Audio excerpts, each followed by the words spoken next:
Hello, hello, hello. Good evening. It is 1:52 and here we are, October 1st for Insomnia Theater Real Estate Edition. So, as we know, I am moving to Philadelphia because lower cost of living and they have a lower cost of home. Now, when I did real estate in New York, one of my problems was the high price of homes there. Everything was so ridiculously expensive unless you knew millionaires, you didn't have anybody to sell to. But look what I found in Philadelphia for 400,000. It has a hot tub on the roof. And I have to, I'm going to have to ask these people, how did you get the hot tub on the roof? Because you would think that it might be too heavy. I'm like, did y'all have the house retrofitted for this? Because I think y'all had the house retrofitted for this. Because you can't just put pools and bodies of water on roofs. Like, water is heavy as hell. So don't just think you could just put a hot tub on your roof. Like have an engineer and an inspector come by. Have two people come by and ask you, could this roof bear that weight? But that is incredible. Let me show you the rest of the property. I mean, I would get it for this alone. And it has a fire pit. My God. City views. Your own rooftop oasis. And now if you come inside, you have original hardwoods, cute stairs, exposed brick. I love that little archway. I love a little architectural detail, but I'm also here for the recessed lighting. Right, we've got a dining, central air and radiator heat, cute red potty. Now this kitchen, this Granny Smith kitchen is something cute. It's funky. It's original. Now, I'm going to be honest with you. Whenever you see a refrigerator with a lower drawer, just go on and, oh, hey, how are you, Angel? I'm good.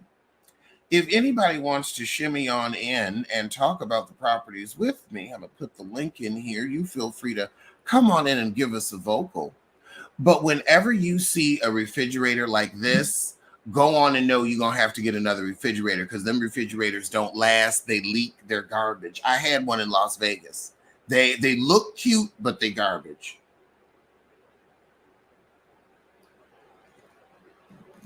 The only thing that refrigerator does is photograph well. But I like the hood over the stove. Well, the range. I love your double ovens. And it's a kitchen with a lot of space. I mean, look at that giant sink. I mean, but we have a giant sink, but where is our dishwasher? So you're going to have to get yourself a dishwasher, but that's okay. They're affordable.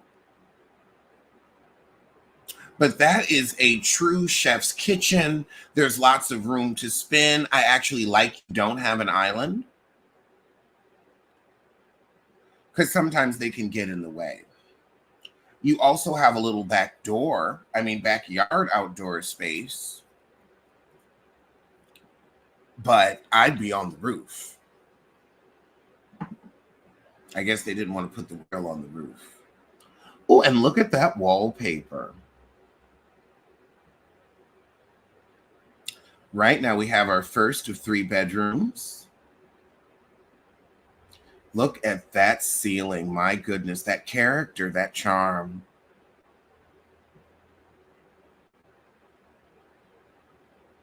Second boudoir. Oh, that bathroom. That bathroom. They did the best with a small space because you see your sink is a little narrow, but that's okay.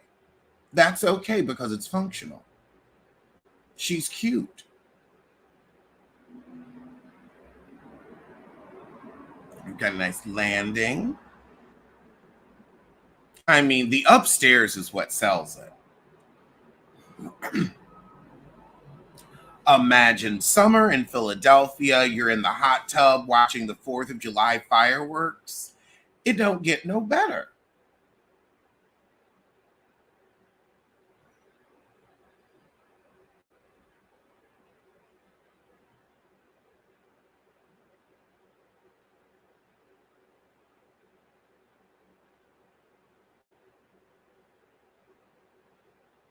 And now this is 400,000, 2,200 a month for a 3 bedroom, 2 bath. A 3 bedroom, 2 bath. I know a lot of there are a lot of single people that can afford this. A couple could do this standing on their head.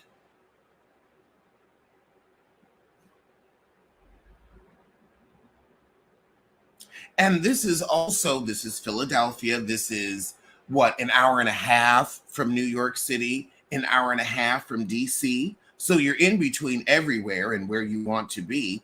And it's Philadelphia with its own world class museums, restaurants, art scenes, and neighborhood. So this is why we're doing the move, so that I can start selling properties like these so I can get one. Let's look at something even more affordable. 289, 1801 a month, 2 bedroom, 2 bath.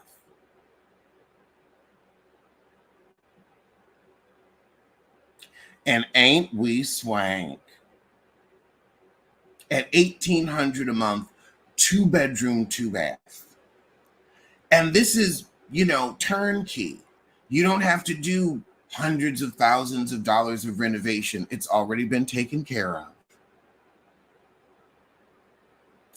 Oh my goodness, look at the light.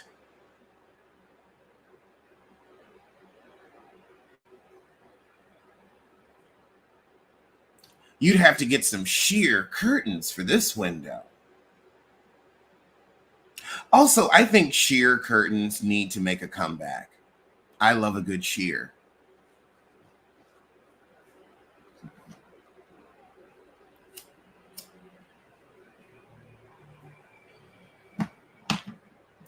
But this is beautiful, it's affordable, and it's freshly renovated. Recessed lighting, great fixtures.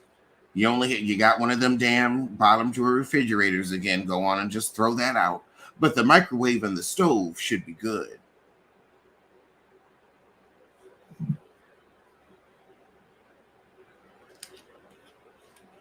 And this is a 2 bedroom. A 2 bedroom. Here's our second boudoir. Oh, look at those windows. Ain't we swank? Ain't we swank? And then view. City views. Uninterrupted city views. Look at her. That would be a great kids' room, a great office, a great crafting room, a room for the dogs. And for 18 a month.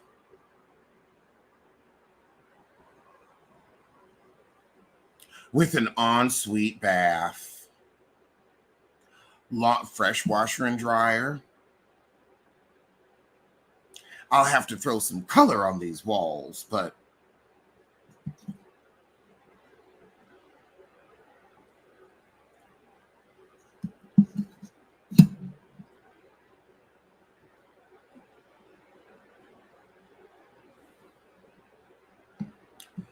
1801 a month.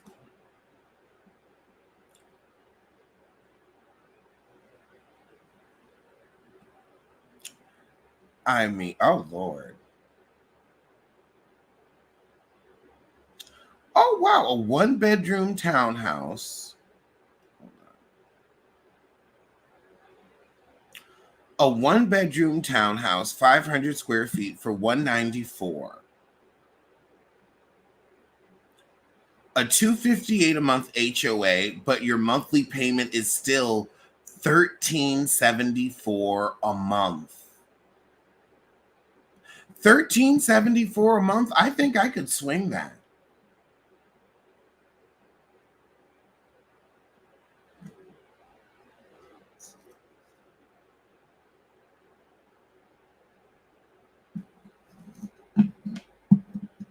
We've got lots of plants.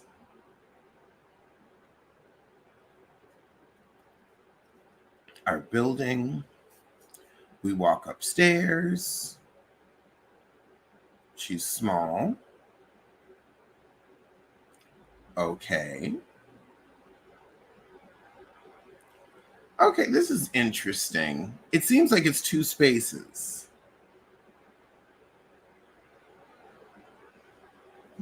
Yeah, it seems like it's two rooms because there's this. I guess this is like the living room. Maybe it's laid out like a one bedroom, but they can't call it that because these have two different views.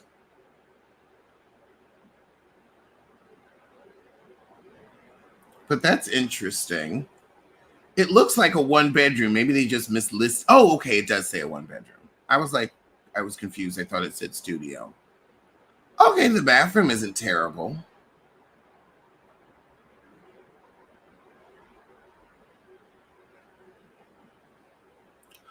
And then you've got a cute little outdoor space, and you could put an inflatable hot tub out here, or some chairs and a little grill. Oh, that is adorable. You've got your own little oasis out here. A little breath of air. Okay, now that makes it worth it. That makes it worth it. That is adorable. So you've got a sitting room, a little kitchen, and a bedroom, and then your entry. Oh my God, that is so cute. Living room and a small room. Yep, DJ. It's so cute, and it's just one of those perfect, just for me apartments. This is the perfect auntie pied a terre. Oh my God. And 13.74 a month. And it's 194, so you're gonna pay that off in a minute. That is too cute. For 13.74? Shit. I try to get this joker my damn self.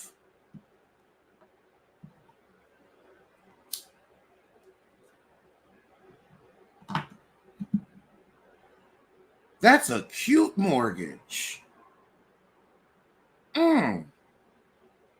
And this is why I am moving to Philadelphia, because these are apartments that sell themselves that I can get behind. That's an apartment that is your kid going to the University of Philadelphia? Is your kid going to NYU? You could get them that apartment and then it could become an income property for the family. And at a $1,300 a month mortgage, you was going to be paying that for their housing anyway.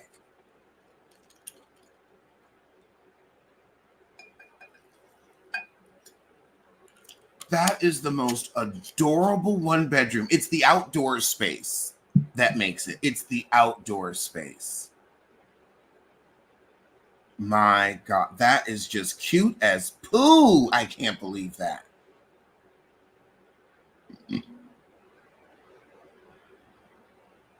Mm, mm, mm.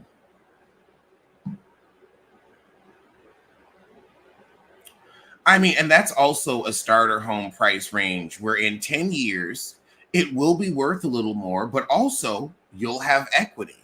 So when you have outgrown that place and you want to get a two bedroom, now you've got an extra 100,000 to put down because you've been paying in. And with a $1,300 a month mortgage, it will be easy to pay extra on it to pay it down quicker.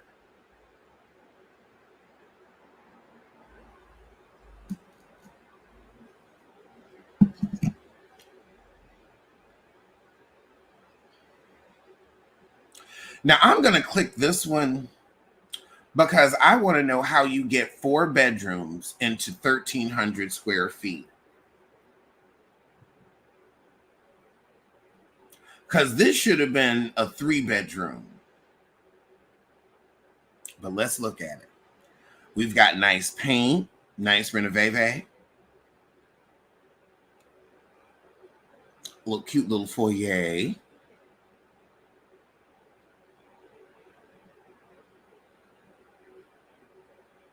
What the hell is that black thing on the... What is this? But all right. Recessed lighting. I'm in love. I like the stairs.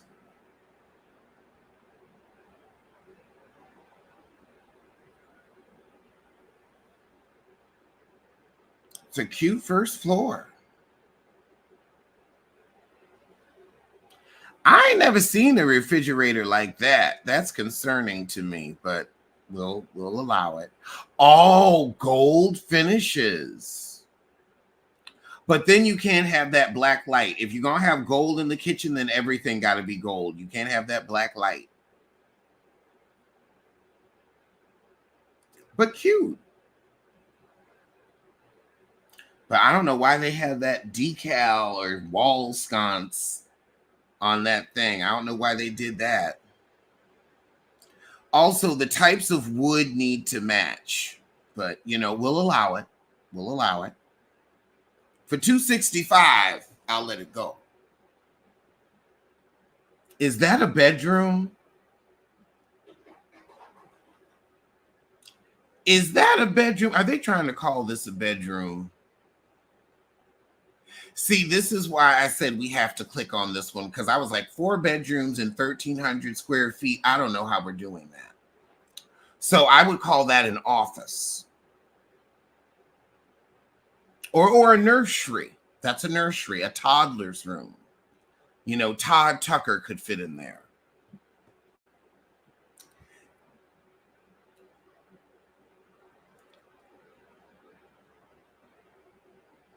Okay, bathroom.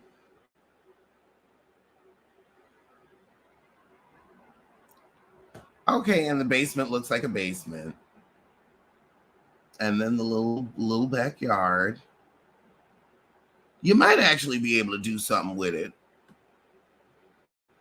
But not terrible for $265. And that's $15 a month. You can make it work. You can make it twerk for $15 a month. Those heaters are so outdated. Storage, exactly. That room might have been storage. But still, it's enough space where it's like, okay, we may not use this as a 4-bedroom, but as a 3 or a 2, we may have to do a slight renovation to open up one of the rooms. But with this budget, you can.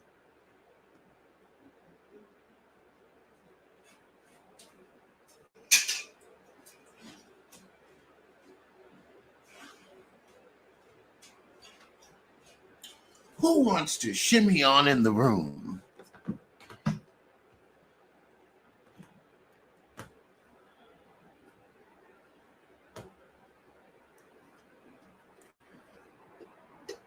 Feel free to shimmy on in. But let's go to the next listing.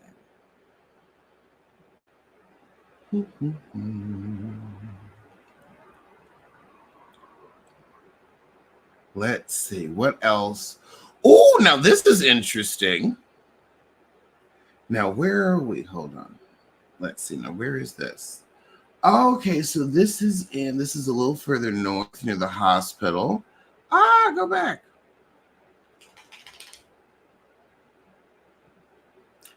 An electric fireplace. Okay, this is cute. A little outbuild. Let's see how much she is. So $305, a $522 a month HOA for a 2-bedroom, 1 bath. A little more, but still not unrealistic.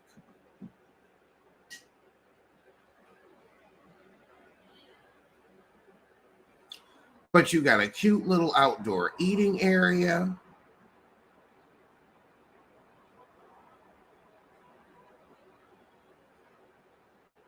All right. It's almost like a little restaurant. So good. There is enough space for a hot tub.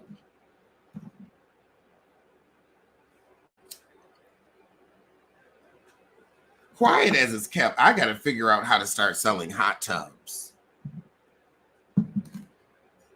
Like every house I sell should just come with its own hot tub and greenhouse and clo-clo. Ooh. She's black.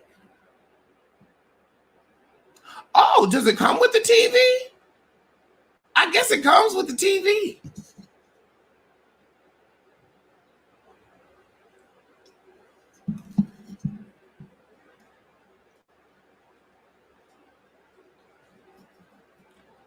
Okay, dishwasher. She's a cute kitchen. I like that there's space. I like that there's crown molding and there's space on top of the cupboard so you can put plants.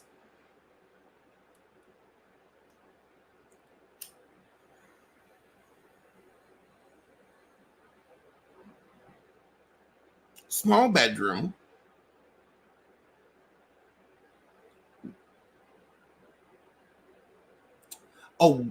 A well-appointed bathroom.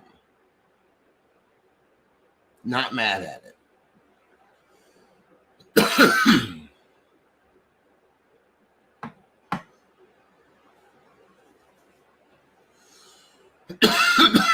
So I guess this is your primary bedroom.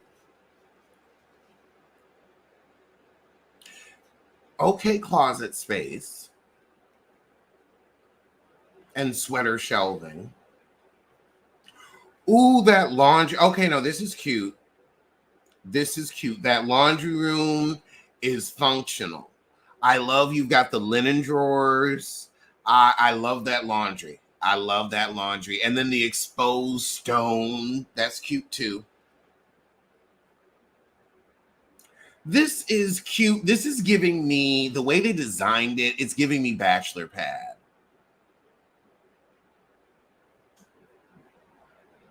But again, 305, not super expensive. 22 a month. The HOA is a little on the high side. I will say that. For me, it's a little on the high side.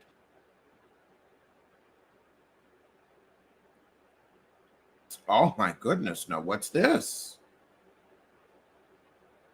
$19.75 a month. I'll tell you, when you get out of HOAs, you love Philly, we should meet up. That laundry room was cute. That laundry room was cute.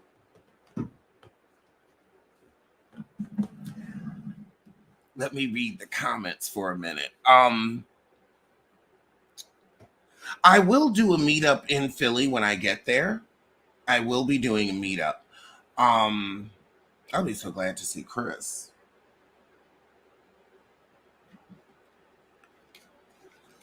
And he'll be happy to see me too. It's good to have a real friend that's been with you for 6 years through your personal ups and downs and is stuck with you through the whole way, even when you weren't perfect. So shout out to Chris. And to everyone that can stay with their friends even when they aren't perfect. Because perfection is exhausting. Oh my God, I can't wait to hear you say greetings from Pennsylvania. I think I would be greetings from Philadelphia. Preach. Because we all fall short. We all fall short. But yes, hey SeaWorld, hey Insomnia buddies. But yes, these are affordable homes. And this is freestanding. You ain't even sharing walls with nobody. And a 3-bedroom, 4-bath, 1,700 square feet. That's a big ass house.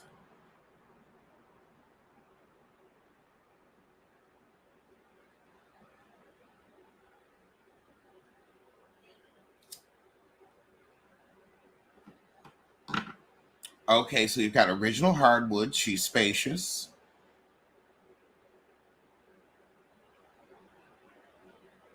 I'm going to have to find the contractors who've done this and do a show with them.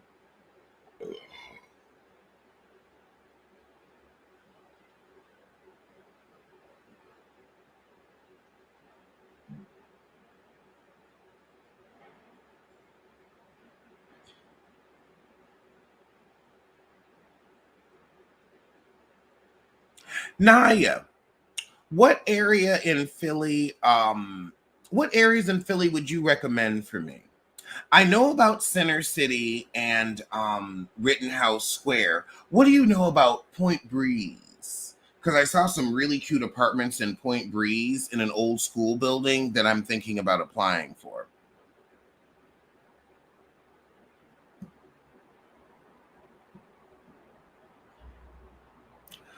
Okay. There's something that I don't like about this, but I don't know what it is, but it isn't the space. I think it's the color scheme. I think it's too much honey wood.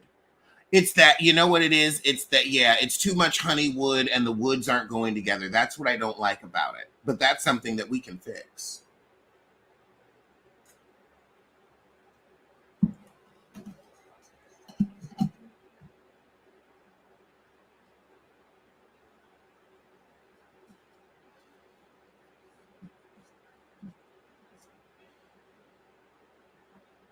All right, enough room for a hot tub.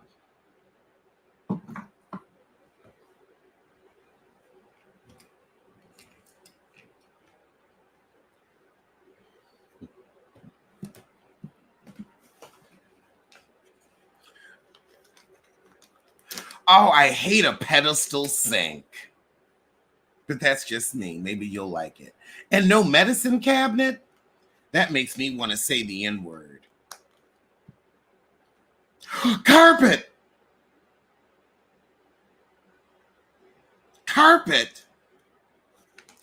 If you don't take the filth of the pink toes that used to live here out of this house before I look at it, oh my God, I'm having an allergy attack just thinking about it.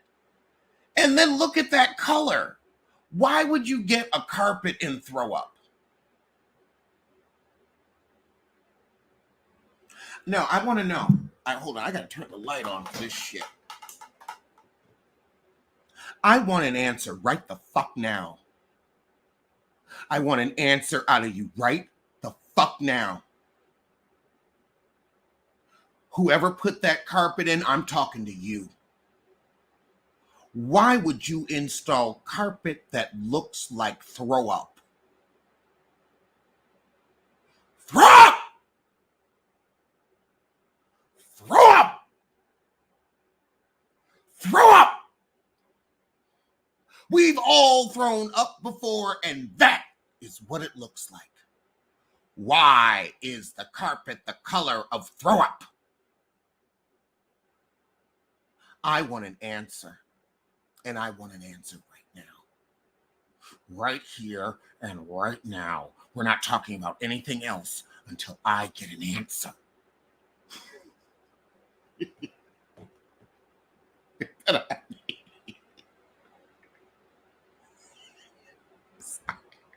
I'm sorry for going a little overboard, but oh my God. Like, you don't understand what it's like to, well, actually, no, some of you do understand what it's like to be born in 1982, 83, 81, 80. I will say from 79 to 85. Y'all know what we're talking about. We had to grow up with throw up as a carpet, as a color scheme. And I want a mother answer. I need to know. I need to have it settled in my soul. Why? You're convinced carpet is an invention of the devil. It's just carpet only works when you're rich. 79, Natasha, no. Natasha, no. Natasha, no. Girl, I had to turn the light on for that one.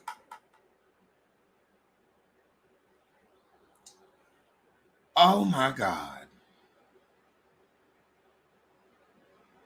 Oh my God.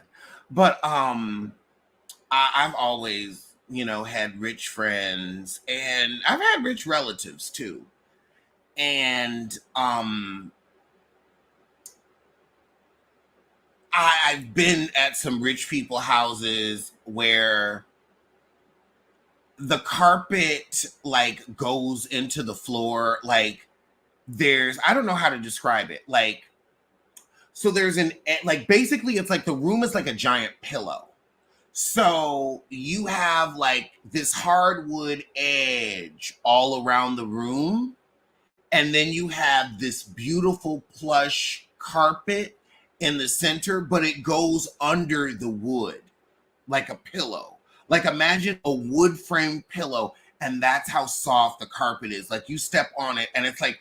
And my friend was like, "Oh yeah, we're only barefoot on this carpet. Like no sock. Like it's a no socks rule. It's only bare feet on that carpet. The carpet is so nice." And this is one of my rich friends. Well, he wasn't rich. His parents were rich.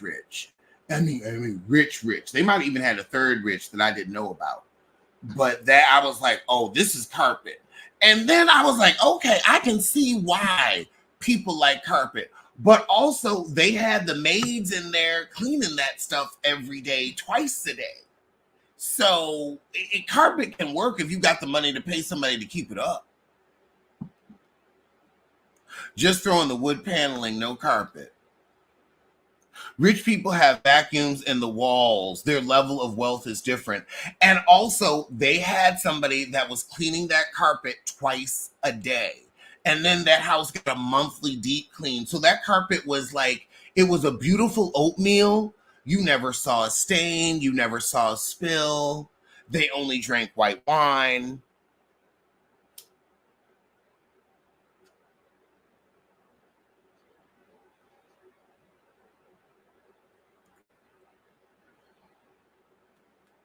But once you take the carpet out, it can be nice. Oh, that's a cute bathroom. Now, I'm going to say something, and I want you to tell me whether or not I'm being sexist, whether or not I'm being ignorant. This is a moment where I am asking you, please check me if I'm saying something ignorant. But this is what I've noticed working in the real estate industry. Women love their bathrooms. And seeing a bathroom with two windows, I'm like, this is an auntie palace. Like like as a real estate agent, I've always like, unless you design your house, you ain't getting these kind of windows in your bathroom. You just ain't. Like you gotta build that shit from the ground up, or be ready to do major gut reno. And when I say gut reno, I'm saying you're paying the same price for the renovation as you did for the house. Is it wrong for me to say women love a bathroom? Is that sexist and ignorant? Because it's been my experience, y'all love more than a kitchen. It's your bathroom and your closet.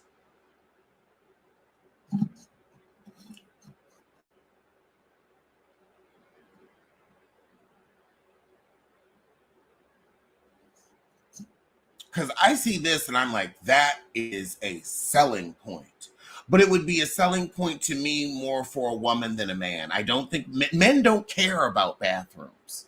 I can say that. I can say men don't give a crap.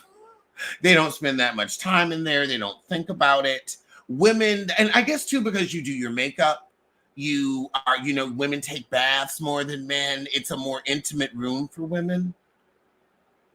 C's World said no, because I love a bathroom. It's the reason I choose my house. Oh, thank you. Thank you. I really do believe that that is something that when a woman is choosing a house, she's like, okay, this is what's important to me. Like with me, a hot tub is important. The first thing I want to see, where's the backyard space? Is there room for a hot tub? I don't care about the pisser.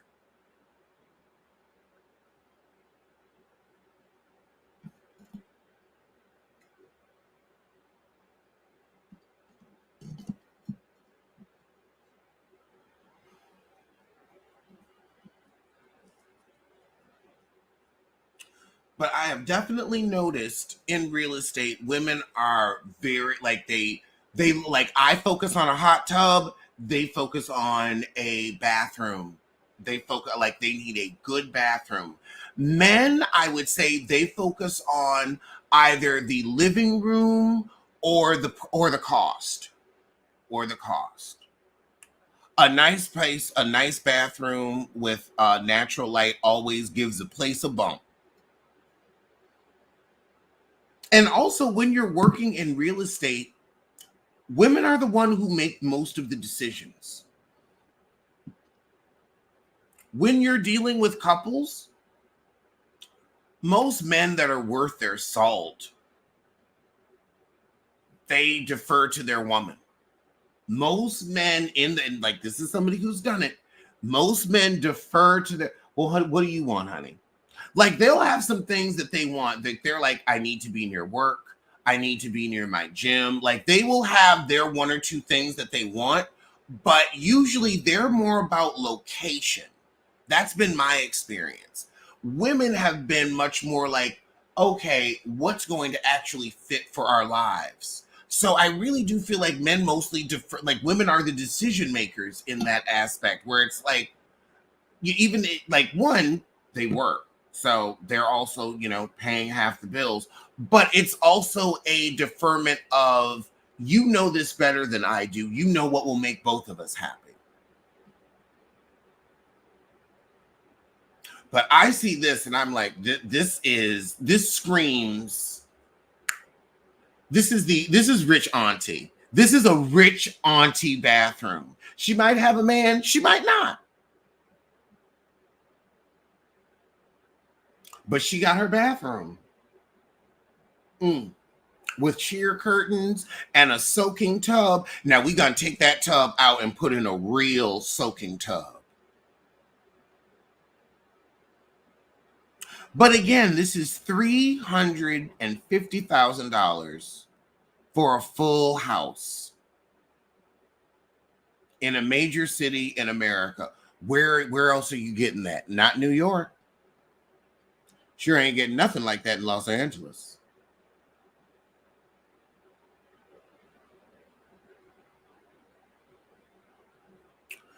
Chanel, I want to say something to you that will alleviate the I should have been more picky. You were 21 buying your first house. You are so far ahead of everybody. You were playing chess while we was playing checkers. Oh my God. You were playing chess while we were playing checkers. And I will tell you something else. It's good that you weren't too picky. Do you know why? It was a starter home, meaning you weren't going to be there forever. And that is the thing about starter homes. You can't be too picky because it's about getting in to the real estate game. Now, it should be a place that you're happy with, but it should also be a place where you know you will outgrow. So it will motivate you to get to the next place. And there are a lot of people that were too picky that didn't end up getting in homes. Because what happens with real estate is the price is always going up. When you get picky, the price is still moving while you picky. So if you're being picky, you already, need to bring your expectations down to reality because the prices are continuing to move forward. If somebody's picky for a year, they're going to find themselves renting for another 5 to try to save enough money to catch up to not be so picky the next time. Meanwhile, you weren't as picky, and guess what you got? Equity. And you were able to roll that equity into the next place and then into the next place. And then as you roll, you get to be more picky. But when you're first getting into the game, you got to get in where you can fit in. And that's exactly what you did. And that was wise at 21, wise beyond your years. I wish I could go back in time and make the same decision you did. And so do a lot of us. Picky and real estate don't go together unless you got the money, unless you got a whole bunch of this. A lot of us ain't got this to be picky with, so we got to get in the game and get picky later. Dead ass. Dead ass.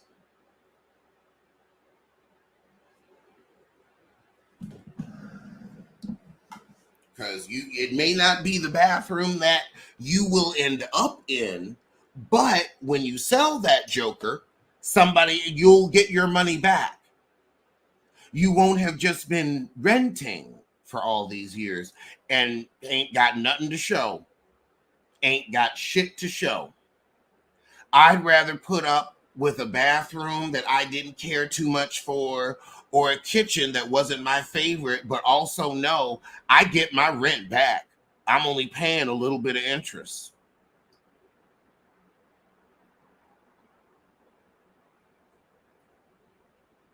And this is why I'm moving to Philadelphia, because I'll be able to get myself a house and do such a thing. Let's check out the next listing. Now, this one has 2 units.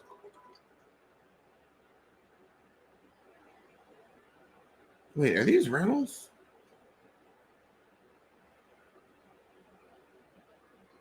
Okay, these are rentals. That's not what I was looking for. That's odd. That's not supposed to show up on the sales. Oh my God. Oh, look at this.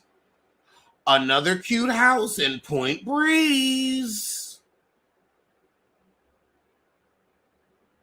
Now, I already told y'all I was looking at some rental apartments in Point Breeze. Now we have $385, no HOA, so this is $2,100 a month. A 3-bedroom, 2-bath, 1,200 square feet. I got to turn the light on. Let's say it together. Let's say it together. $2,171 a month. $385 purchase price for a 3-bedroom, 2-bath. A 3-bedroom, 2-bath. I am paying $2,100 for a studio.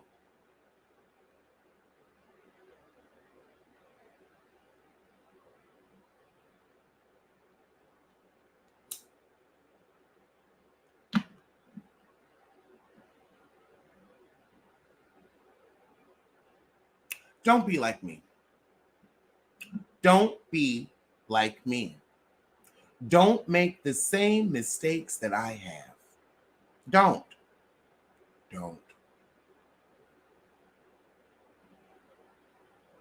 Go on and get you this here. I was a fool and paid $2,100 for a 1-bedroom when I could have had 3 and 2-bath. Only an hour and a half away from New York and DC. But I'm living in California like a fool. Don't be a fool like me. Oh my God. You have pantry, you have subway tile backsplash, you have cute countertop. The kitchen is perfect. Now, I don't know where the dishwasher is, but I'm sure we can find some space. We can find some space for a dishwasher, because I ain't washing a dish.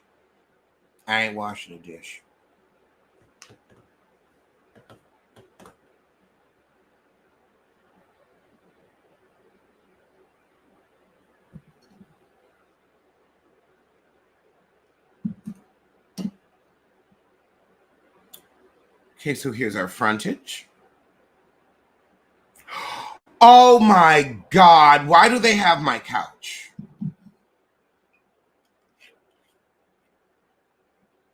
Why do they have my couch? Oh no, that was the oven. Hold on, let's go back and see. She said, I thought it was the black handle. Maybe she's right. Where's the black handle? Because I think that's the oven right there.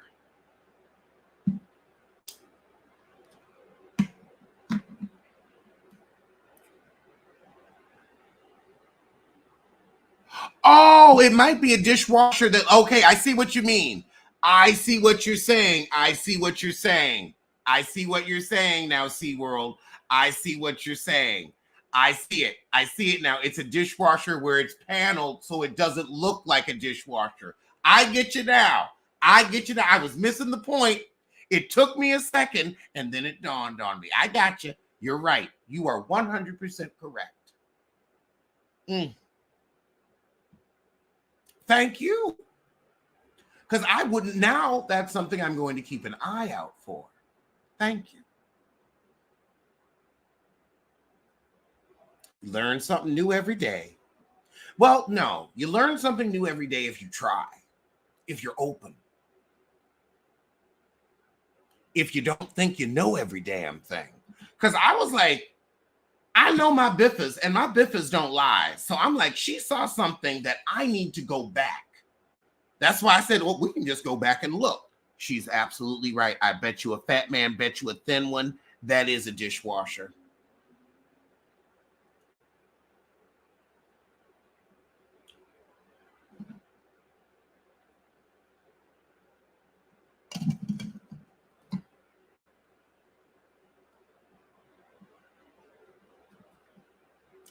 Oh, what a cute little corner.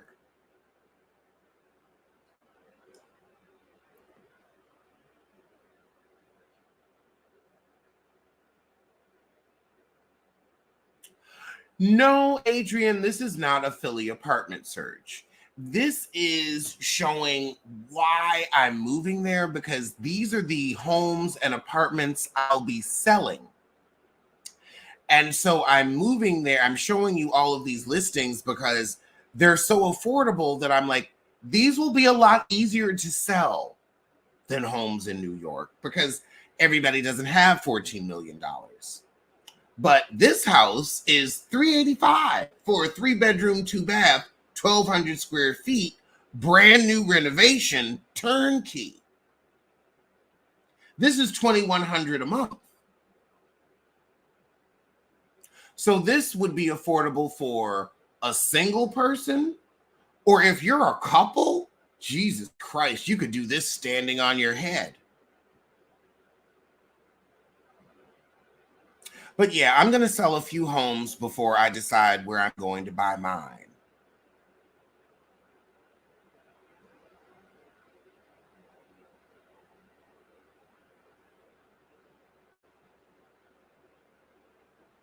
These are the homes that I want the Biffers to buy.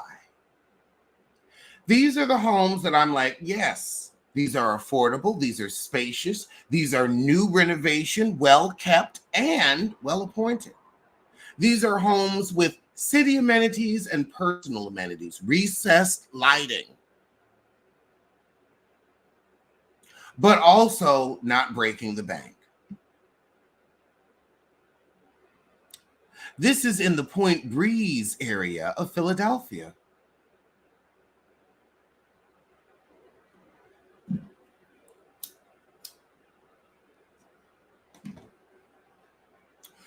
New York real estate agents can practice in Pennsylvania.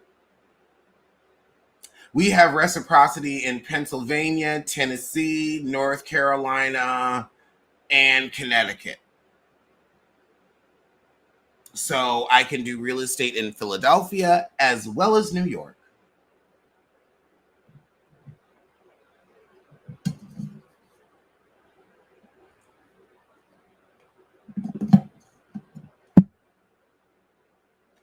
I do have to renew my license, and I'm going to be doing a whole video series on all of the laws and the classes that I have to take for that. But I've already been licensed in New York, so it's not, it's not that difficult to get it again. It wasn't that difficult to get it the first time. Oh, Adrian, yeah. Yeah, Adrian, PA is on the reciprocity list. Big time. Big time. That's part of the reason that I'm doing Philadelphia is I can still like, because you know how real estate works, the buildings haven't moved. I still have like a large percentage of the pictures of the old apartments in New York that I took back when I did real estate there. I still know the management companies. I still know the buildings. I still know the area. So I can jump right back into that pool. So yeah, reciprocity there is very important for me. So yeah, you have it too.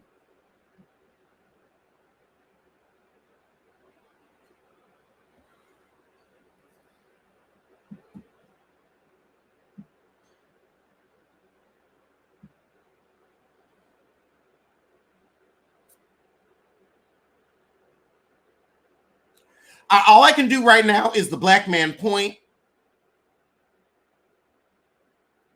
And here's the thing, Adrian.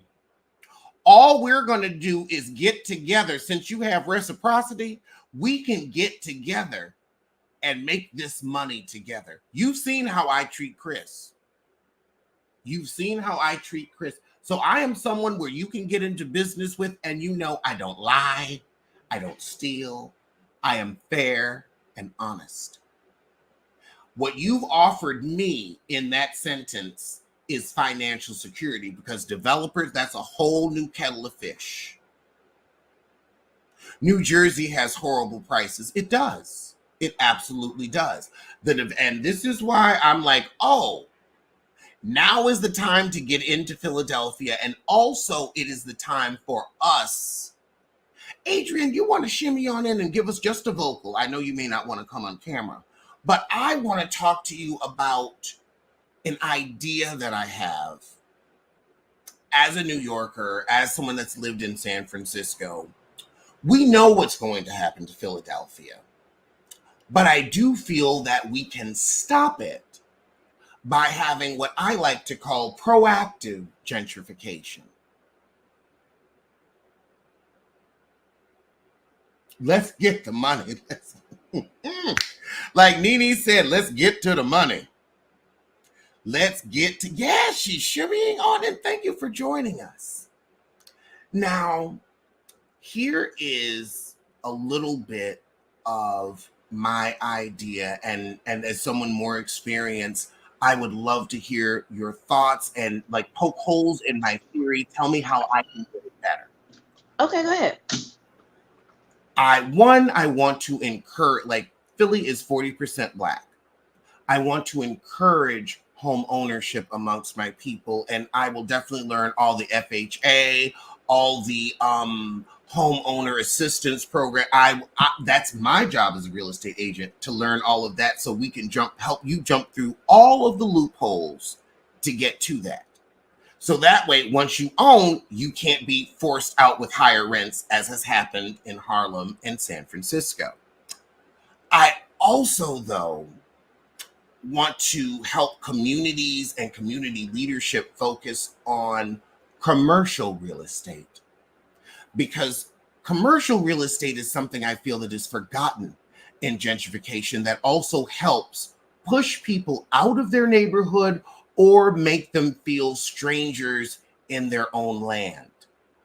I feel that if community developers, community land trusts, you know how there's so many different community organizations that are funded by the city, by private organizations, nonprofits, what have you.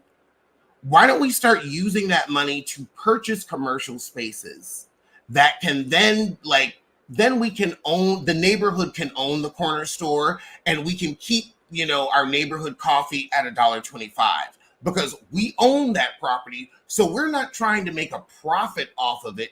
We want this property to be able to serve the community. So that way, the guy that owns that bodega or that small grocery store, he's not being gouged by rent and then has to pass the prices on to us.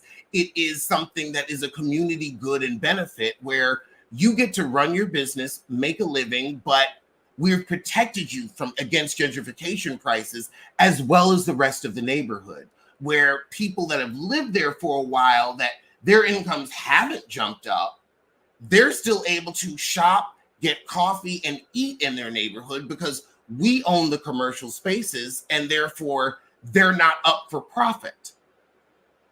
Is that stupid? Not at all. You're right on the money. I just did, because I'm in grad school. I just did something similar in class last semester with the project we were doing in Brooklyn, where we absolutely talked about one of the solutions to gentrification in East Flatbush being the land bank or the land trust. You have Yes. to Oh my you God. have to Do put land that trust. land in, absolutely. And the reason why, for people that don't understand what that is, basically it's a nonprofit. It's kind of like a quasi,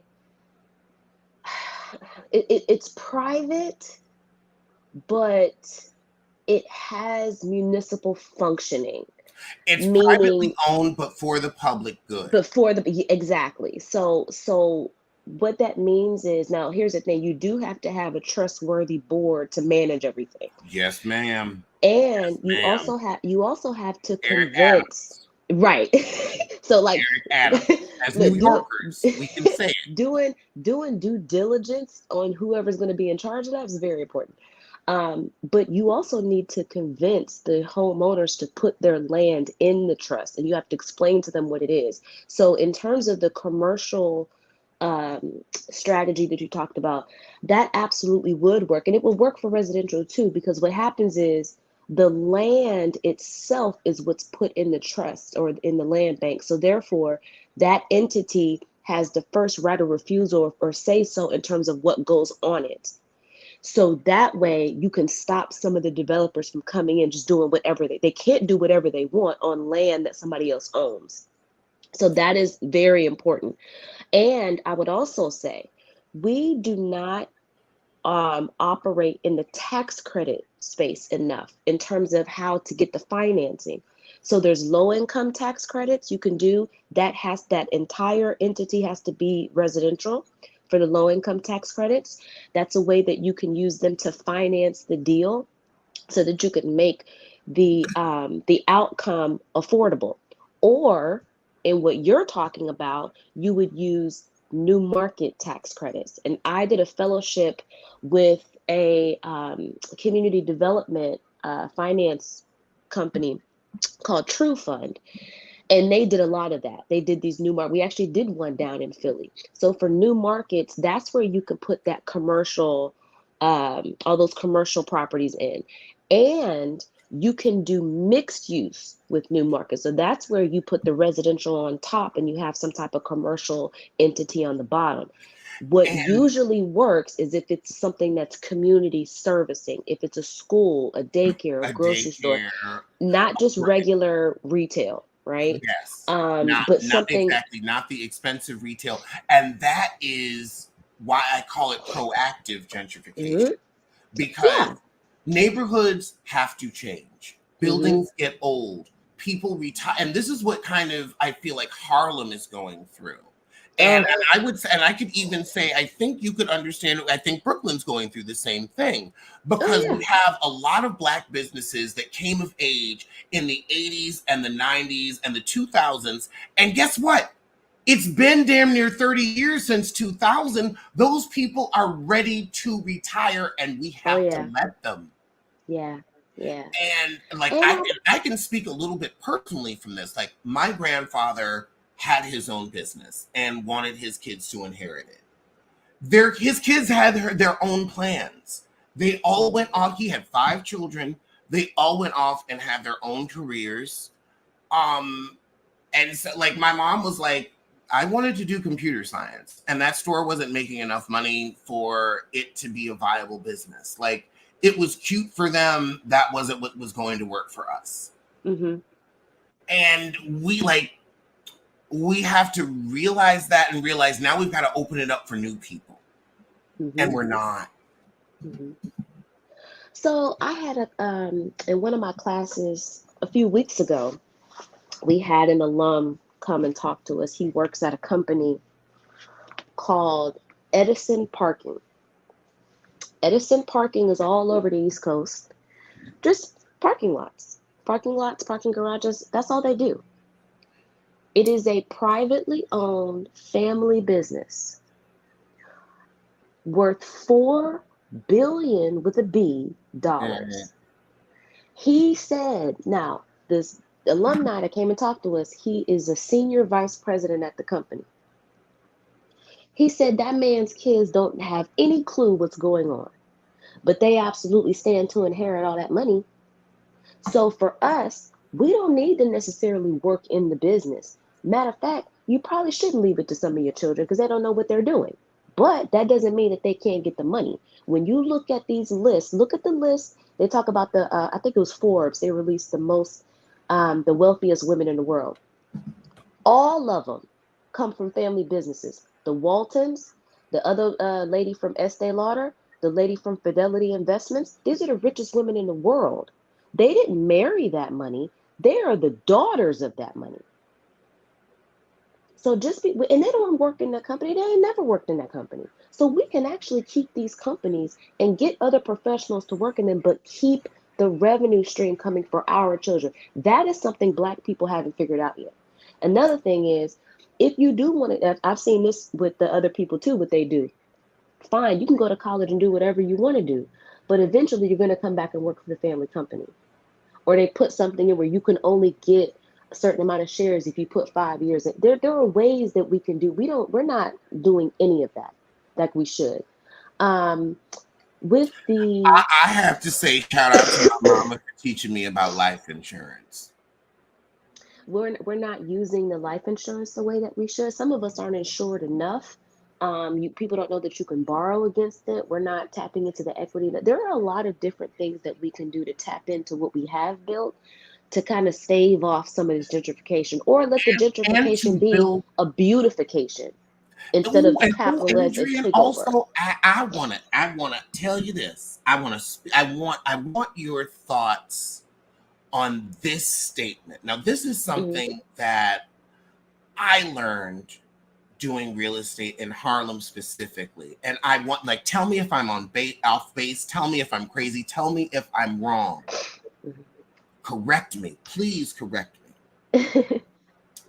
When I was doing real estate in Harlem, it dawned on me that because when I was doing real estate there, and I was like, why are all my clients white?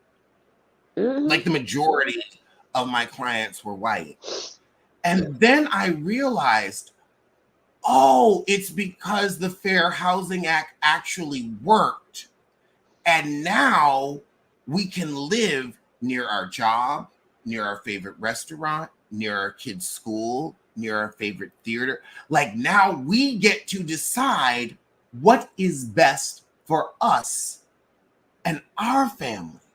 Hmm. If the east side is best for us, we gonna live on the east side near Turtle Bay. If we Hmm. need to be downtown, we're gonna be downtown. We are no longer relegated to live in Harlem. And as someone who lived in Harlem, some lived there for 7 years, Hmm. I can also say like the neighborhood did not have the amenities that the cost of living there, like I was overpaying. Hmm. And I feel like Black people, we are going through a new settlement, a new settling, a repotting, in the words of Hoda. We are going through a repotting where now we are truly able to move from where we were relegated to, where we were redlined into being, to now where is best for us. And so, therefore, old Black meccas that we were relegated to will fall, but new Black meccas like Atlanta will Hmm. rise. Is that insane? It's not If I'm wrong, please tell me I'm wrong. it's This not is the moment insane. to correct me. Here's what I would ask you to look at it a different way. Because what I will say is, when we were relegated to those spaces because of things like redlining and segregation, and we couldn't go to the other spaces, we end up creating things like Tulsa. So when you say that the neighborhood did not have the amenities that you wanted that would have warranted the rent that you were paying, the rent that you were paying was because some other entity with capital came in to that neighborhood. If that wherever you were staying had been Black owned, passed down through a family, they own the building, they own the brownstone. That's when you started seeing rents that made more sense. When Black people started selling, And then all these other people brought in, they're just going to raise the rent so that they can hit whatever cap rate they want. They have a certain number they need to hit in order to make their investment work. That's all they care about. The problem is with us, we should have been the ones to create those amenities. We're waiting And on these other people, and there should be no reason why whatever you wanted shouldn't have been right there in that neighborhood. But And that's that's on why I us. talk about proactive gentrification, so that Hmm. as we're picking new places that we want to make black meccas, as now we have the choice, so as now we choose where we want to be, it's like, okay, let's make sure, let's build a supermarket here. Let's Hmm. make this what we really want it, rather than having to deal with the scraps. Hmm. We can do that, but I would like for us to be able to do that right where we are. If you want to leave, fine, you can leave, but you shouldn't have to leave because the neighborhood no longer works for you. Or like in Harlem or parts of Brooklyn, it no longer looks like you. That, like you said, the proactive gentrification, we could have taken care of those steps to put in the whatever infrastructure that needed to be put in, whatever amenities, stores, commercial, whatever that need. Again, we had the Tulsas, we had Greenwood, we had Rosewood, we had Oscarville, which is what Lake Lanier is on. But That was a hold on, I thriving black hate to say town it. under there. And now we're in this place, in a place where white people cannot destroy those as Hmm. easily as they did in the past. I will also, I'll also say, you're right. People should not have to move, but I will say, I have to say, what is the one thing consistent about New York City? It's expensive. Even more than that, People keep coming here. change. Hmm. Change. Because Harlem, let's take it back. Hmm. Harlem was a Jewish neighborhood. So is Brooklyn. Well, Brooklyn was Long German. before the The black Dutch. people moved in, Harlem Hmm. was staunch Jewish. Hmm. And there's still remnants of that. And I say that to say, not to disrespect your point in any way, Hmm. but to say New York is consistently changing, Hmm. America is consistently changing, and moving, I feel, is a part of American culture. I feel like migration is a part of American culture, and it's because of our capitalism. It's because y'all will have, like, I remember when we moved from New York to North Carolina, because all the tech companies got breaks in North Carolina, and that's why we ended up down there, because my mom was a computer programmer. Mm. So I've already gone through the migration. Like, I went through it in utero because my grandparents moved from the South to the North. And I heard those stories all when I was growing up. Hmm. And then they moved back. And so it's been that, back and forth my whole life. And I'm like, okay, I'm starting to see what's going on here. No, look, you should read. You ever read Dr. Claude Anderson? A You little. should you should read up on some of his stuff. Black labor, white wealth, powernomics. But he makes a really, really good point. If we want to, now this is my point. If we want to move because of job opportunity, then that's fine. Like how you can get up and move wherever you want to go. You've been here, you've been at the West Coast, you're coming back. That is totally up to you. But the point is, it shouldn't be a forced migration. For some of us, is we get forced out of places. Now And here's hold another thing. on. Now you see. Let me start with I love you. Let me start with I You love you. too. Let me start with that. My forced migration has nothing to do with my complexion, but Hmm. my sexuality. Mm. And then when they bring that up, we're gonna have to talk about black men, but we ain't even gonna get into that right now. That's we gonna crack that open in the morning. That's not even for insomnia theory, but we know it's there. We're gonna acknowledge it. We know it's there. We know that is a part of my decision making. Mm. And that's a toughie, where it's, I can understand forced migration from your complexion, but I can also understand it from a sexuality perspective, where your complexion has nothing to do with it. Well, I think that's why so many black people that are a part of the LGBT community ran down to Atlanta. Because it was like, okay, we get this big city, all these industries here, and I get to be accepted. That's one of the reasons why Atlanta became what it became. And I went to school down there. I went to Clark. So I remember I was in the early 2000s when all that was really going on. I Wait a remember that. minute. Clark, Atlanta, CAU, Yes, and let me tell you, I want to tell you something ACU, else. I'm gonna tell you something else. ACU. I'm gonna tell you something, Alex. I was there when that girl was on campus. She was not that girl like that. I was there. Because Alex, let me tell you something. Look, side note, when that episode aired, we had a CAU alumni group on Facebook. Everybody was writing, who is this? What is she talking about? She wasn't that girl like that. Was she there? Sure. And Eva Marcel, she went there before she got on America's Next Top Model. She was also at Clark Atlanta. That's why she said, she was like, I don't know this girl. Anyway, but I remember that's one of the reasons why I'll tell you Atlanta this. became what it I have became. never been that boy. Hmm. When I was in college, nobody knew me. And that's okay. But you don't graduate and start making all these grand declarations as if you don't have all these other people that went there that could be like, excuse me, ma'am, that's not what she wasn't Miss CAU. The main chick on campus is Miss CAU. She wasn't Miss CAU. Anyway. Um but in terms of yes, there's that you have to consider. A lot of black people, I understand now as a parent, I don't want to stay in a neighborhood where my children are going to be zoned to failing schools. There are a lot of things that go into why people are moving and migrating and whatnot. But I want to get back to when we turned inward. We don't turn, everybody else turns inward. The Jewish dollar bounces 11 times before it leaves.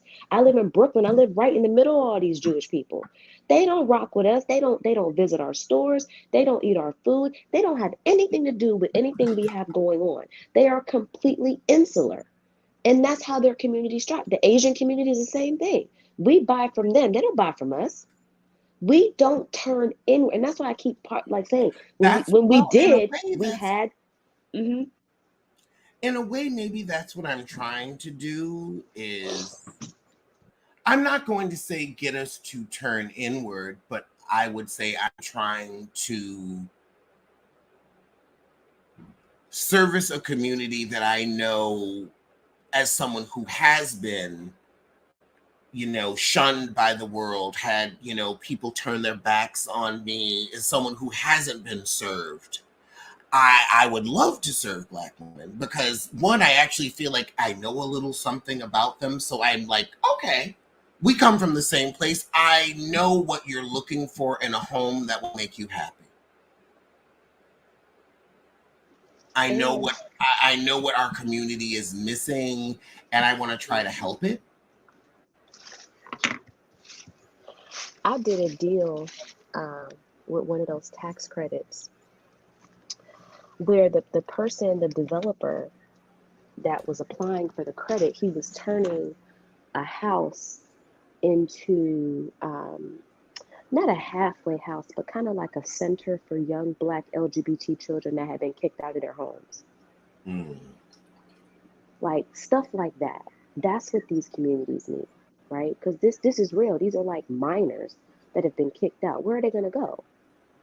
So that was one of the things we were financing the deal because he was creating this. He had bought this home, and he was turning it into like I don't want to say a halfway house, but like a home, like a group home. That's all I say. He was turning it into like a group home because to your point, there was a specific need. That's a very niche need that needed to be met. That wasn't being met. Like that's where we need some of these black people to look and say, okay, if this is my experience, let's go ahead and create, this opportunity for other black children who are going through that is the kind of stuff I'm saying. Looking inward, it was a black developer, it was a gay man, true funds ran by black people. The architect was black. It was a whole black thing to help these black LGBT children.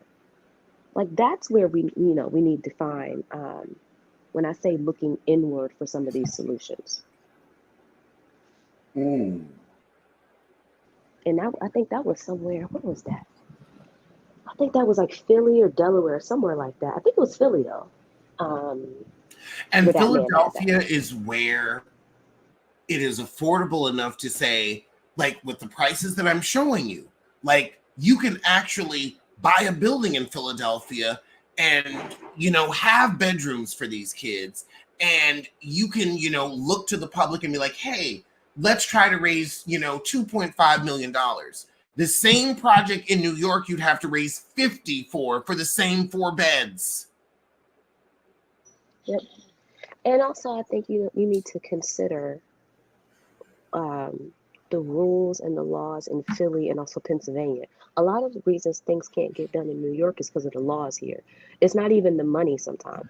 Or what actually ends up happening is things cost so much because of all the different filings, the fees, and that kind of stuff adds up to what the reason why things are so expensive. It might not And be that is like why that in voting Philly. is so important and community activism is so important. And I feel like if we could get people activated because the truth is, New York is gone, LA is gone, San Francisco gone, Atlanta gone. The 4 major cities in America, unless you hit the lotto, when I say hit the lotto, I mean hit the lotto as in actually hit the lotto, or you luck up on a business where it's like, I've started making money hand over fist. I can't keep up with how much. Then you can move to one of those areas and you can be okay. We are now, as an American society, in the era of the secondary city. We are now where nobody's moving to New York. Nobody can afford it. You're now moving to Chicago. Now you're going to move to Chicago, Philadelphia, Nashville, Charlotte. I would say out here, Sacramento. Because also the Pacific Northwest has gotten way too expensive where everybody's like, we can't afford this. Las Vegas is another one. These secondary cities, and also Las Vegas is about to be beachfront. Wow. Like, we've seen Las Vegas may not have that many water worries after this last hurricane. All we need is one good typhoon over here, and the weather pattern is changing. It can happen. Yeah, you should look up a company out there called Boxable. What's Boxable? They're in Henderson. Oh no, honey, I'm in San Francisco. No, I know, but I'm saying when you mentioned Nevada, they're in Henderson, Nevada. It's actually one of the things I was looking into. They do modular construction, but they build all the houses in a factory. And that's another thing. Oh, I thought it was a moving company. Honey, I'm so sorry. No. Because that's another thing too, is that one of the reasons why it's so expensive is because labor and construction is so expensive. We don't have enough solutions to figure out how to lower those costs. The only way you can do that is with the financing, like I said, with tax credits, or you build in a factory. You can't build that stuff on site. It's too expensive. So now you have more companies building, in fact, what we call modular construction. So you're building the house in pieces in a factory, and then you put it on the back of a flatbed, drive it to site, and then you put it on site with a crane. You can do. I've never felt so fancy because, like, I can say my mother built all her houses from the ground up. It's now, she really would never be about. like Teresa Giudice and say, I wouldn't ever live in somebody's house, because she would definitely buy somebody's house and live in it if she liked it. She would be like, she's not that. Like, I just, like, the way she said it was just so ignorant. But my mother was just always like, you know what? I'll just build my own. Listen, but when you're talking about cost, right? In terms, you have labor and you have materials. Like, let me give you an example. In Brooklyn, when you want to renovate a brownstone, prior to the pandemic, it was $80,000 to $100,000 per floor. Per room. Per floor. That's cheaper than I thought. It was $100,000 per floor. So you could do a whole brownstone for maybe $500,000. Now you can't renovate that thing for less than $800,000. Nothing about the brownstone has changed, but what has changed is the cost of the labor and the materials. So if you can figure out how to get that down, use the tax credits, use any type of thing like that to get the financing down. You have to do these things. It's kind of like reverse engineering. You have to get all this stuff as cheap as possible in the beginning so that your end result is that you end up with an affordable product. Because if not, you can't make the math work. Or in the business, we say you can't make the math pencil. It just doesn't work. So when everybody's like, and that's another thing, affordable housing, people need to understand that is set around the area median income, the AMI. That is set by HUD. HUD determines that. So when you look at Philly, I don't know if they do it like New York. I think they do. It's per metropolitan area. So you could have a lower income area in Philly, but they're also including all the income for people who live in places like Cherry Hill. So when you look at affordable and everybody's like, wait, these numbers aren't affordable. Where'd you get these numbers from? Because in that calculation also includes people who make really high salary. That's why it doesn't make any sense in New York. Well, that's because in that calculation are people who make Amen. 10, Amen. 12 Amen. million on Amen. Wall Amen. Street. You got Wall Street incomes in the same place as people barely making it above the poverty line. So when you go to have an Hanging in affordable a building, time, so that's why everybody's like, hey, temporary layoff. now that's a HUD thing. That is a HUD thing, and I think they need to change that. It can't go by whole metropolitan area, and you have these wild swings and disparities in income. Stop, stop, stop, stop, stop. We first, to your point, what we need to do, to your point, New York City does not need to be a part of New York State. New York City is We're gonna New annex the York city. City is its own country. We're gonna I am annex not the from city. America. I am from the District of New York City. I heard Oh, people you're say from New that York, America? No, no, no, no. I'm from the District of the New York City no, that's world. The floating New York City around. is in the world, That's floating around not up New here. York City, America. New York City, the world city. It's like Hong Kong. We are like Hong Kong. We are our Yeah. own fucking thing. Hmm. Um, That is floating around. People are saying that the city should be its own district like DC is. because we fuck up the taxes for like the rest of Yeah. the state. And That's why then we will things be able to deal with the income inequality. Now, another question I want to ask. Am I an absolute well hold on, but shit, the question left. It's like right at the tip of my brain. But go on, it's gonna come back.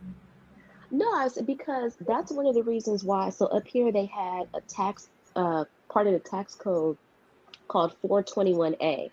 421A was a tax break that the developers got when they put up new rental buildings to make them affordable.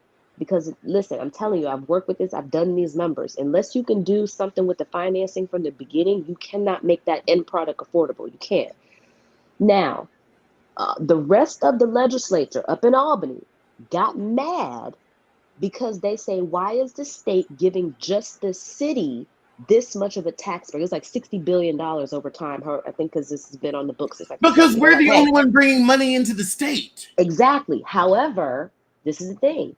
They get a vote in the legislature. So they get to play in political politics. And what do? They let the thing expire and they wouldn't renew it. So what does that mean? The domino effect is that all of the developers here who were getting ready to build, they can't build. They can build, but it's just going to be market rate. It's not going to be affordable like they wanted it to be. And the people need to understand developers are not but they don't run nonprofits. People think they're just supposed to build stuff This out is of the why I goodness of their say heart. proactive That's not how it works. gentrification. This is Adrian. This is maybe we need to work together. We do. Listen, I would love to like if I could if listen. we I am all about putting money in each other's pockets. Ask Chris.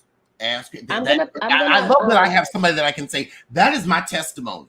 He has seen me in action for 6 years, for better or for worse, but I always make sure money in the pocket.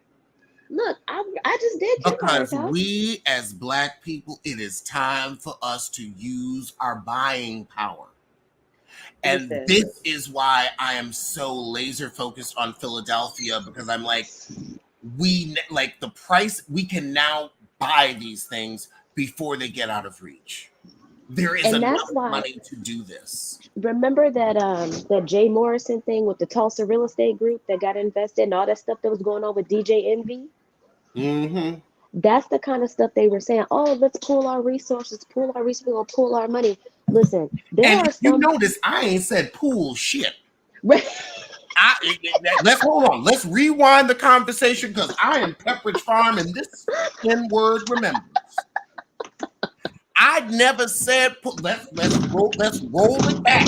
Yeah. I never said pool shit. I said get the community funds Yep. and the city to invest. Let's say it again. Well, I said, to be clear, if we're quoting me, I said the city needs to invest and the nonprofits need to. Never said I wanted a dime for none of you. we Now, your can't. commission, if I sell you a property, hell yes, I am getting my full commission, 7%. The standard is 6, I'm getting 7. You getting 7? Honey, I don't rent an apartment in New York City without a full 18% fee, and the standard is 16.5. I'm still trying to figure out how y'all pulled that out because I just signed one for 15 yesterday. And if you had signed with me, I would have given you a deal because you were a biffa, but only because you were a biffa. If you were a white woman, you would have paid 18%. If you were a white woman, I probably would have gotten another 5% out of you because I know your daddy was paying. Right. And then I would have had sex with your father. Oh, no, not my dad. No, if he was white, I'm not going to sleep with your father. I wouldn't disrespect you like that. But a white woman, if his father's single, and again, not if he's married, I'm not going to disrespect a woman like that if she's married to him. But if he's single, I will steal your inheritance. Well, no, shoot. If you're gonna go over there, get him to finance it. That's who got the money. What? They putting up Honey, big if money I'm to finance sleeping these with a deals. man that got his daughter an apartment, I'm just going to marry and wait for widow money. Yeah, The hell? That's I'm who. going to sit on the porch like the white women did when my people were in the field. Oh no, this is reparations. I'm marrying for reparations. I'm getting them one way or the other, whether people like it or not. I don't care if you agree with my ways of living this life. I truly don't care. I am going to get what I want, whether you like it or not. And you all should be very happy that what I want isn't coming from you. I think while you're Now, over that's the man there, that my mother taught me to be. That is the yeah, man my mother taught. She said, sometimes in life, and this is when she sat me down and had me watch Dolores Claiborne, and she looked at me and we got nose to nose, and she said, sometimes in this life, Alexander, you have to be a high-riding bitch. And if at any point in this life I am an albatross on your neck, I want you to throw me away. And that scared the shit out of me. But now that I'm older, I really understand and appreciate that. One, my mother is like the most on top of her game person on the face of the earth. Like, she is insane. Her level of capability, I will never receive. I am still a hot ass. you said she does computers. Yes. Well, now she's retired and enjoying her retirement, and I'm very happy for her. That's what's up. We talk about it all the time. I'm like, because most of our memories are of me in her office. Yeah. And that's the generation I grew up in. And also, the thing is, my mom had enough power to always have me at her office, and nobody could say anything because she was the boss. Oh, I love it. But she used her power and told, because she worked with a whole bunch of like nurses and data entry women, like it was like I was raised around all women. And she was like, bring your kids in. Like, we have kids. We work. Like, it was that like 9 to 5, like the beginning of the 9 to 5 flex time era. Bring your kids into work. Like, we are women. We work. Like, it was like, they were very happy. Like, oh my God, thank God we have a boss that's a single woman that also has a kid that gets it. That that is great, but I think that's another symptom of us not having adequate childcare near where we work or near our No, no, home. no, no, no, no, no, no. Now I will now hold on. Now let me preface. I'm sorry. Now I agree. I agree. But in the case of my mother, she was on call like a doctor because Mm-hmm. she ran the doctor's computer systems. Ah, okay. Like when I speak about her, I don't think you understand how important she is. That's dope. UNC Chapel Hill hospitals would not have run for 20 years without her. Mm, When they say it's held together with spit and duct tape, my mother is the duct tape. When mm. we finally took a family vacation to go visit my grandparents, the day after we fucking landed, she gets a call and she has to go back to New York. That's how important, like, y'all don't understand. You had to be there. But yeah, Oh, that's how important she was. She couldn't take a vacation. She ran that company. She ran it. Because without IT, you can't communicate with anyone. You can't get your payroll, you can't get your information, you can't get shit. right, right. Have you heard of the 15-minute city model? Yes. Oh my God. This is why we need to work together. Because We here, have to because do this an episode together we do this, because oh but my this the kind of God. stuff I'm talking about. But this is the kind of stuff I'm talking about, Alex. Basically, what that means for everybody listening, what that is like you have everything that you need within a 15-minute radius, walk or drive of your house. But a lot of that needs to include this childcare. Then we wouldn't have all this busing all over the place and people screaming about vouchers and stuff. Some of the businesses that need or commercial entities that need to go inside of that model are these daycares, early childhood, pre-K. Again, that is the kind of stuff And that you can after use school that financing programs. for. Ooh, All of that and kind of stuff. after school All programs. of that. After I'm telling school. y'all, there's money for that. Okay, because in when you get the tax credit, remember you can use new market tax credit, so you can have residential on top and something commercial community facing on the bottom. There's something called a community benefits agreement, which is the developer saying, I'm going to bring this to do X, Y, and Z for the community. In order to get the money, they have to follow that. They don't get the financing unless they actually, that's why I keep saying that it's killing two birds with one stone. Our communities need this stuff anyway. And for the developers, whether we're doing individually, whether we're pooling our resources or whatever it is that we're doing, you have to get that financing together up front. If you don't get that together, you do not end up with a finished product that anybody can actually afford. And then you just have gentrification the way it is now. So that kind of stuff needs to go. Or I'm telling you what else needs to go Girl, in there. this Urgent this care is a centers. spiritual moment because this is why I came on this live because now I know with all your knowledge and you did with all your knowledge you didn't know you had reciprocity in Pennsylvania. Because And I no, was no, no, looking at no, other don't let, states. because this is the thing. Like, this is the beauty of life. This is the beauty of this channel. It is Black people coming together and sharing information. Yeah, yeah. Sharing information. And the thing is that, like, now hold on. Now, you've listed off several important things that I never knew about. I listed off one important thing you didn't know about, and now we can both build business separately and Hmm. together off of that knowledge. I'm gonna tell you something else we need to Hmm. consider. Ain't God good? Ain't Ain't God listen, good? ain't he? Won't he do it? I'm gonna tell Won't you he do something else. I'm gonna tell you something else we need to consider, and a lot of people don't want to consider this, but y'all should look up this black guy on Instagram that I follow. His name is Doug Depte, Depte. He's down in like that Delaware Philly corridor down there. This brother and his wife then built a real estate portfolio of at least, I think, about $10 million. And that's a lot of money. That's not a lot of business buildings up here in New York, but that's a lot of real estate down in Delaware and Philly. it? Mm-hmm. About 80 to 90% of his portfolio is all Section 8. And he talks about Black people creating the generational wealth, getting what we need, by accepting these types of government programs. I just did this same thing for Kempire up here. Wait, now hold on. Now, wait, you bought him a house? I mean, not you didn't buy him a No, house. You helped him buy a house. no, I helped him find his new apartment because Kempire from Staten Island, and he had been wanting to come to the city Now forever. I hold was on. like, Wait. fine. Now I want to preface like Hmm.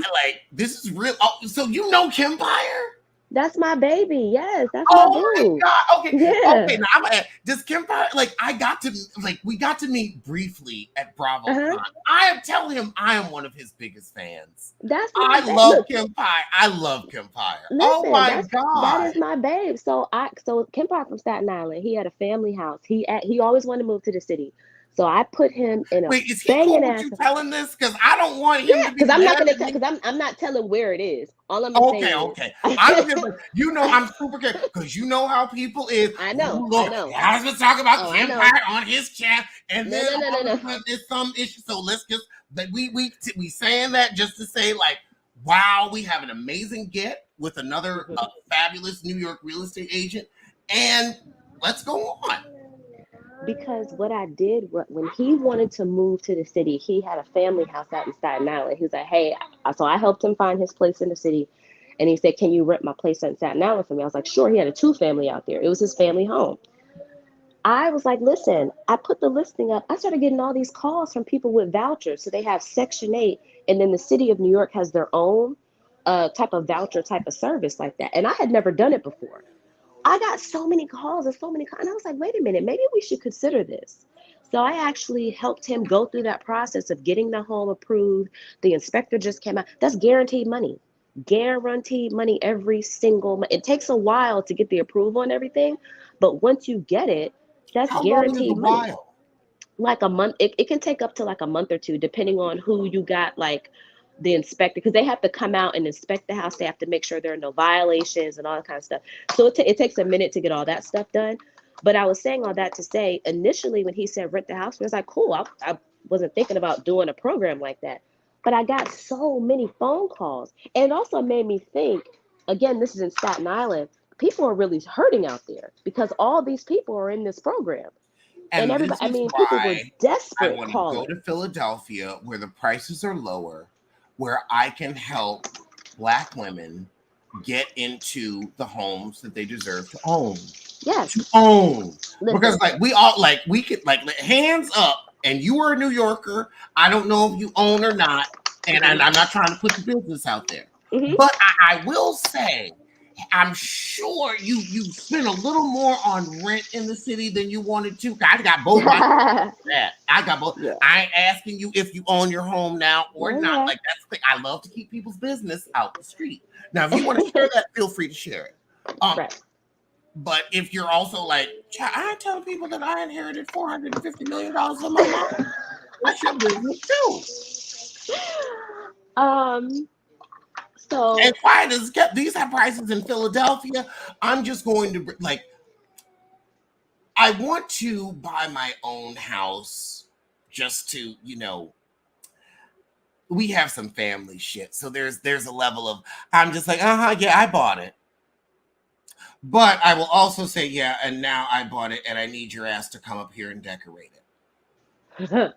keep it in the family. Why not? And then she's gonna say, but ma'am, I'm not interested in your nose or your excuses. You are retired and you only have so many years left on this earth. Get in the house and start picking out colors. I don't care. Here's my card since you insist on not paying for anything. Is But this an auntie? no, this is my blood mother. This is the woman that, Oh. that I came out of her vagina. Every cell in my body came out of her. This is her. This is her. This is how we operate with each other. We consistently cuss each other out. I walked into her house and I said, "Oh, that was it." I just said, "Oh." But this is the same woman when I picked out a coat on my 17th birthday. She said, "I'll buy it for you, but you're not getting in my car with it." You can move in with your father if I'm going to get you that coat, because Jesus Christ. And then Oh, I said, well, he always was my favorite parrot anyway, so it's not really an issue. He'll send a private plane, and you won't even fly me first class. oh yeah, that's right. Daddy got money. Ha! You did say that. I forgot. Yeah, you did say that. My mother Oh, has okay. more money than him. My mother has more. And neither one of them, here's the thing. They have money because their child is grown. They did well in their careers, but they have a grown kid. So yeah, when your kid is grown, you got a lot more money because you don't have to do the day to day. Trust me, if I started really running their pockets like I know how to do, And it's only you, right? of course. I mean, they Well, had that. me. They couldn't have done any better. Well, that. How could my mother have done any better? She couldn't have. I Well, that know. I can that say means a this lot. as somebody who knows her, as someone who came out of her vagina, as someone who every cell in my body came from her. Child, please. She could not have done any better. She was lucky. God blessed her. I am the definition of the grace of God for that woman. I am the definition of the grace of God. You don't know her, so you don't understand, and you never will. Meet her, and then you'll be like, nope, nope, yep, yep. You are the blessing that she should have been praying for. I'll say it loud. I'll say it proud. I will say it on camera and let it be repeated. I will I Well, will say it to her in her face. I will And she will say, agree. She's like, no, no, no. She'll say it in a hot minute. No, I had a wonderful kid. I had a wonderful kid. You are a good person. You are a loving person. You are like, listen, and my mom, she is a hard black mother, but she hmm, is also loving. She most is of us are. loving. Like I will say maybe I talked too much about how she was a hard black mother and not how she was loving. Trust me, I wouldn't fuck with her if she wasn't loving. Hmm. I But do would you throw think she that was ass hard? out of my life. But do you think she was hard? Cause she knew, like, I you think she was know, hard because she didn't know better. really? Hmm. Yes. Have Well, I what do been you mean known by to lie? what do you mean by hard? What do you mean? I my mother was not prepared for what the world was going to turn into. Mm. She raised me, and I will say most millennials were raised for a world of the past, not a world of the That future. yes, I now that I agree with. That The I agree with. internet leveled the playing field, and I was a very smart black child, Put your shoes on. and I Hmm. never let black masculinity or the expectation of that is what I should buy into and feed into as a person. I never worshiped at that altar. And a lot of black men are upset about that. And hold on, you Mm. know what? While I have y'all on the line, we're going to talk about this. And I'm going to cut the light off on this. Why do I date white men? Hmm. Because white men let me be who the fuck I want to be without question. With black men, there is always this level of you should try to be like us. I don't need to be like you, bitch. I'm me. And I am perfectly fine being me. And if you don't like me, then don't like me. But I will never change myself for your opinion. And you think I've changed myself so that white men will like me. No, baby, that's just who I am. I never changed myself for them like I won't change myself for you. They just know how to get with the program. White men know how to be obedient, and black men don't. And I am attracted to obedient men. I'm a bit of a dom. Like, there's a lot of things you don't know about Alex. That's why I keep my personal business out the street. But I am dominant. And if you're in the community, you know.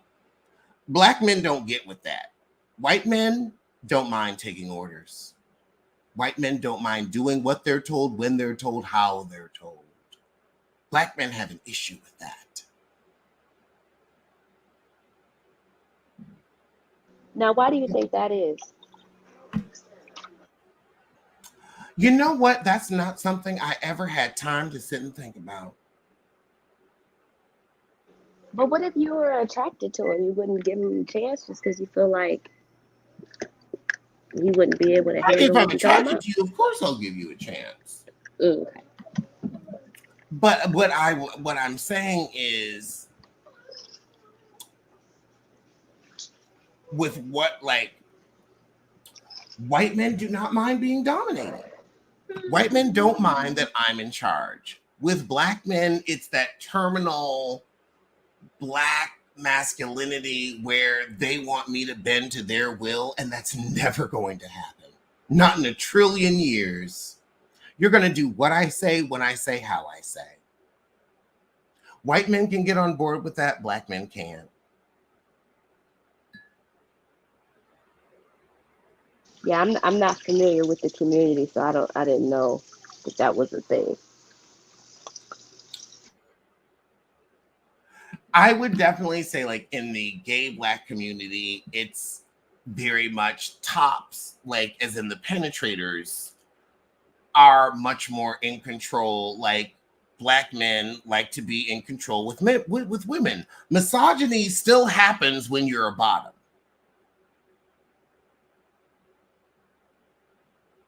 Sipping the Monty, you know, misogyny still happens when you're a bottom. And so men will still try to treat me as I am less than a man than them because I receive rather than penetrate. And it's normally black men that do that. And I'm like, no, no, you're going to treat me as I am an equal. And they have a problem with that.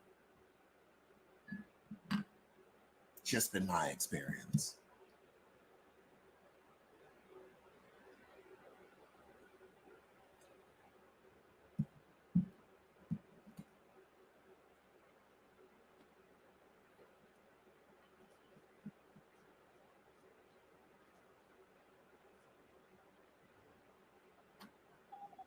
Sorry, I put my son on the bus. Sorry. Oh my God. Oh, that's right. It's like 7 a.m. there. No, don't be sorry. You're getting your kids off to school. You know, Adrian, I will say sometimes I wonder if I will regret not having children. Um, it's definitely a blessing. I don't regret them. They are expensive little people. Um, but I wouldn't change it for nothing. Um, I'm done at two. I'm not having more than that. We have two boys.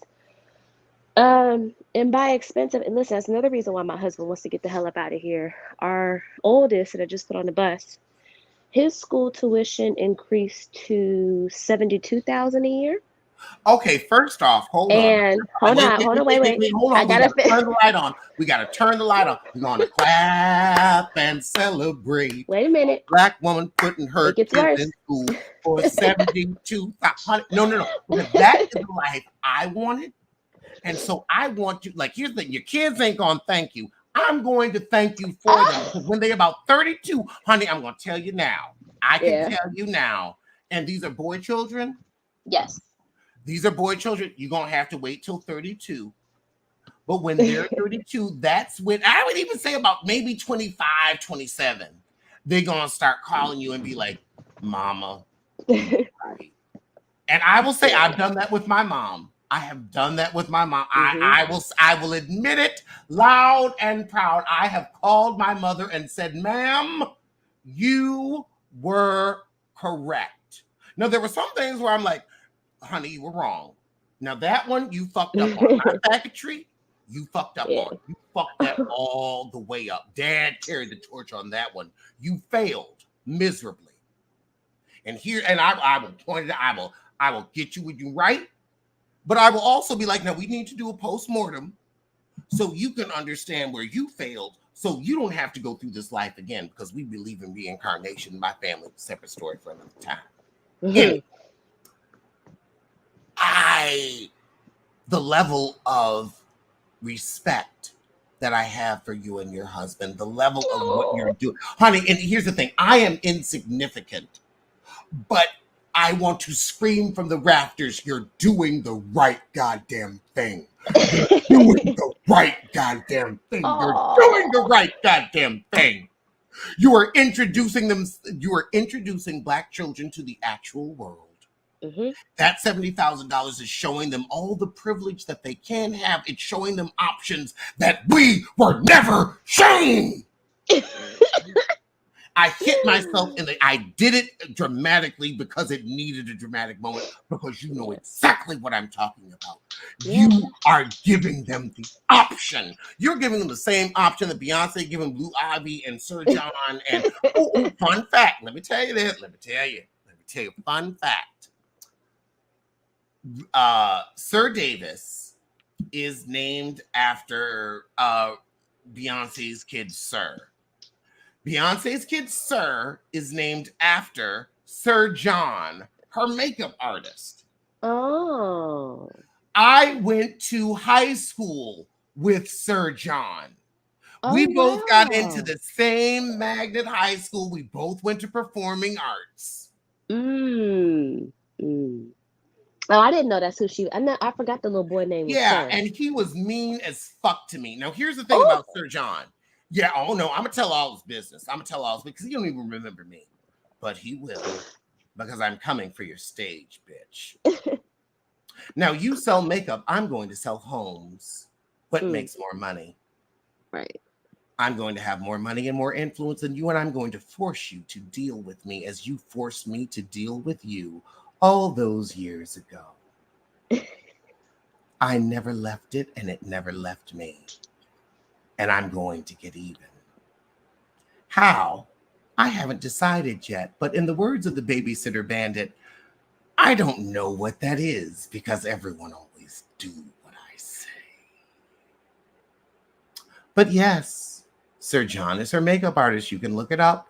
And he went to the Buffalo Academy of Performing Arts, as did I, same year. But he was this big, muscular guy that was always like, I'm going to beat the living shit out of you. And I was afraid of him. And I'm like, I literally went to an art school to avoid this. And he was the one guy that was always threatening to me. And now he wants to act like he's so passive and nice.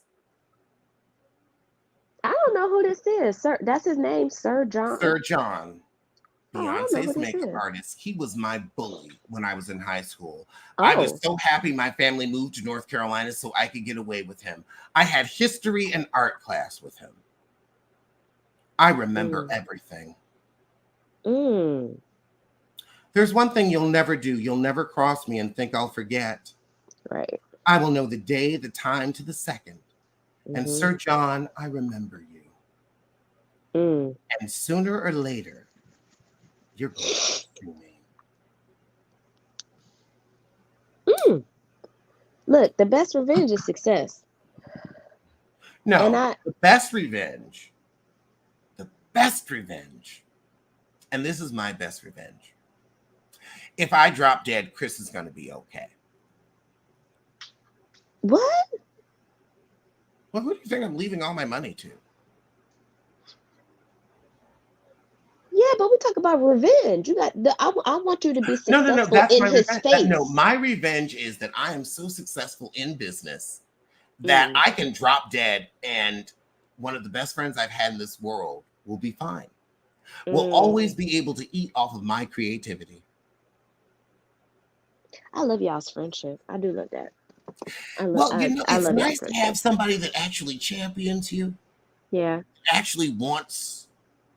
But and this is why I said we came into each other's life and changed it for the better.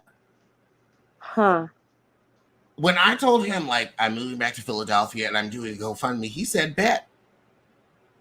I can't wait for you to get back so we can start doing live shows. Right. When we started doing the show and I told him how talented he was, he believed me. And men don't believe men. Men don't trust men. And he actually trusted me to help show the world his talent. Because when we went out for that first drink, I was like, I can't hang out with you unless we're doing the show because you're too funny. You too Right. damn. Yeah.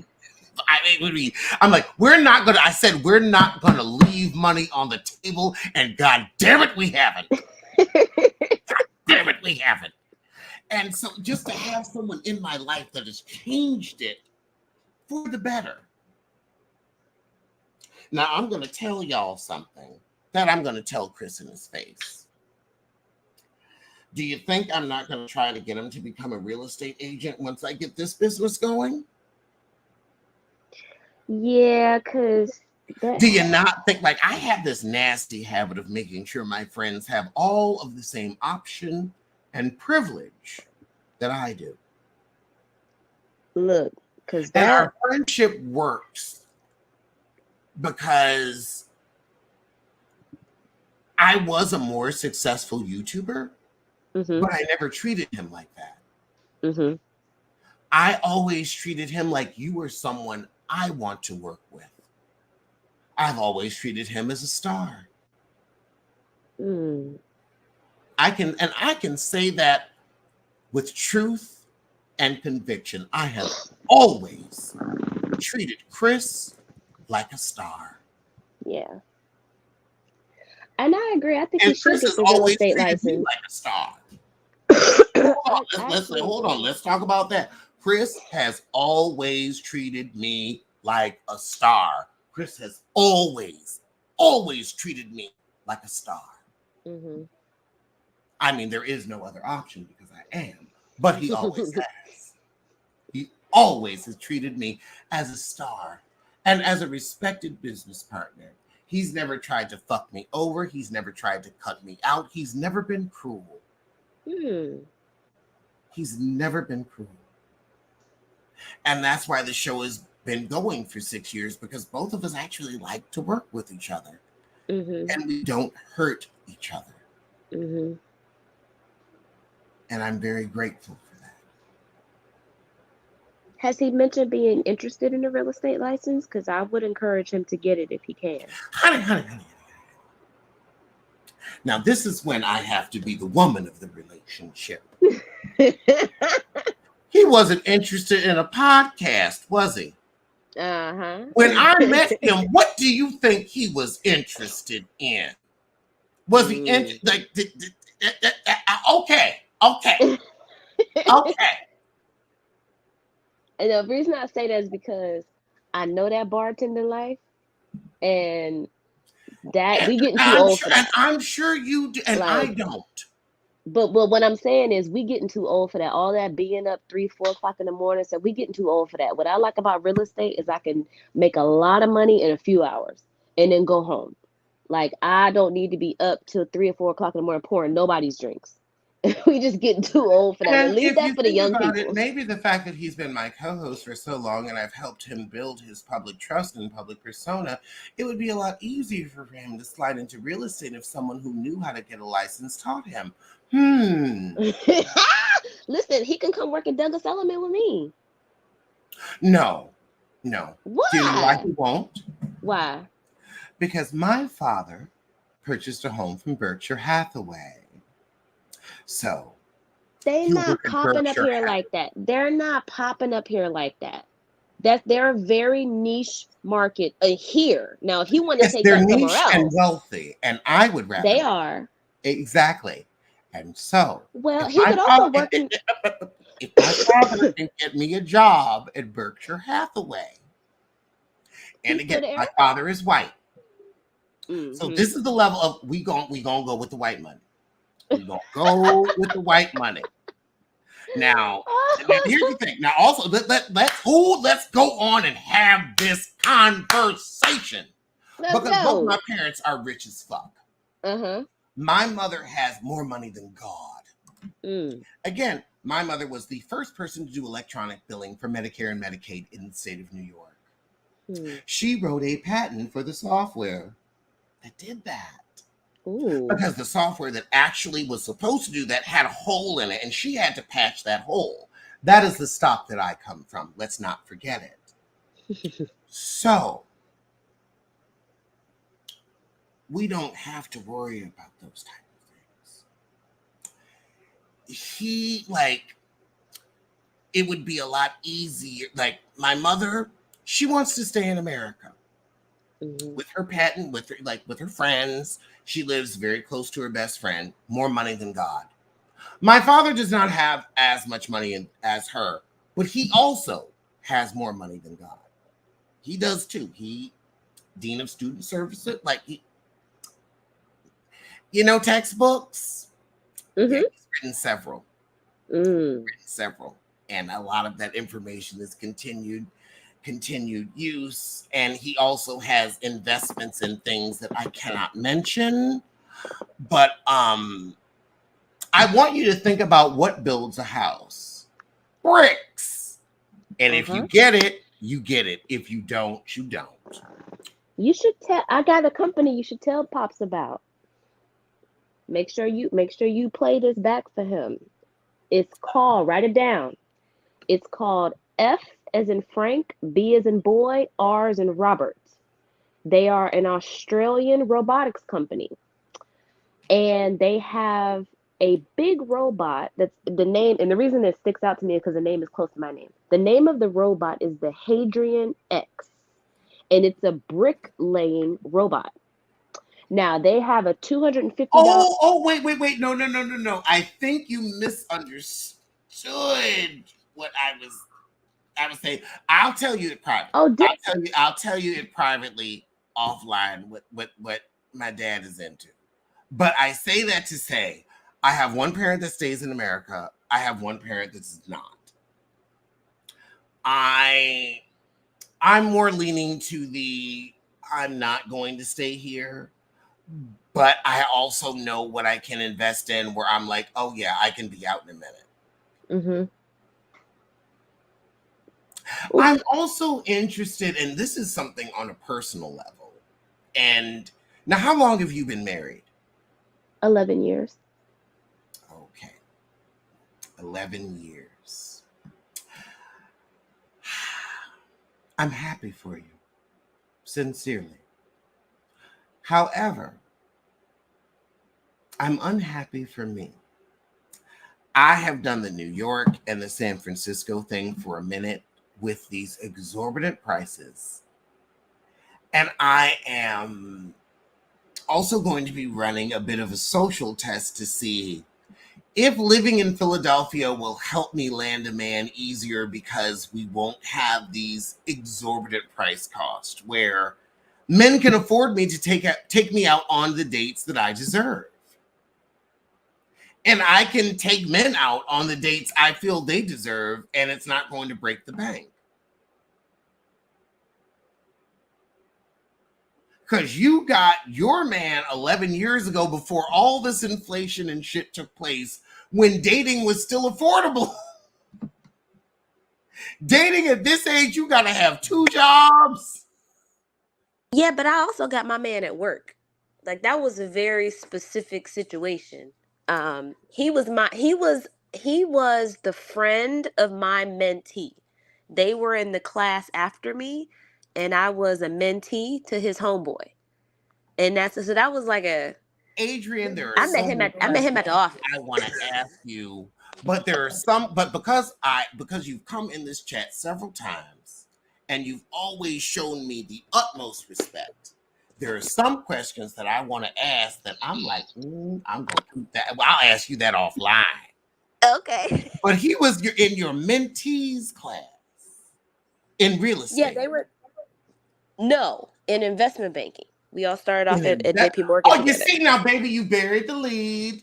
You buried the lead. I love you, Adrian, but you buried the lead on that one, baby, honey. I love you. I respect you. And this is the one thing that I do feel I can offer my viewers. I can offer y'all a couple of things.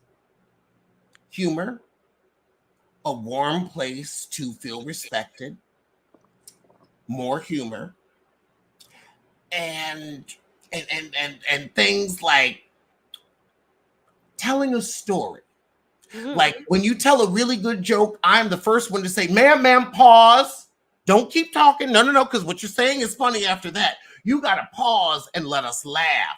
Let us have a good belly laugh and relax. I tell Chris that all the time. all the time. I'm like, no, don't keep talking. Let us digest that. Like when I tell a good joke, I'm like, and I just sit back and let y'all laugh before I keep talking because I know you have to pause for laughter. So that was a pause for laughter moment. Sorry, I keep muting. I got a bad cough. Um, so yes, so we started off in investment banking together at JP Morgan. So when you graduate from undergrad, you start off in these analyst programs. And so we were in that. I was a class ahead of him. So he and his friend, they got in a year after me, and they paired us. They said, hey, you all who have been here for 1 or 2 years, we're going to pair you with a mentee that, from the new classes. You just kind of show them the ropes and stuff. And they had these, those affinity groups, the black group and the gay group. Mm-hmm.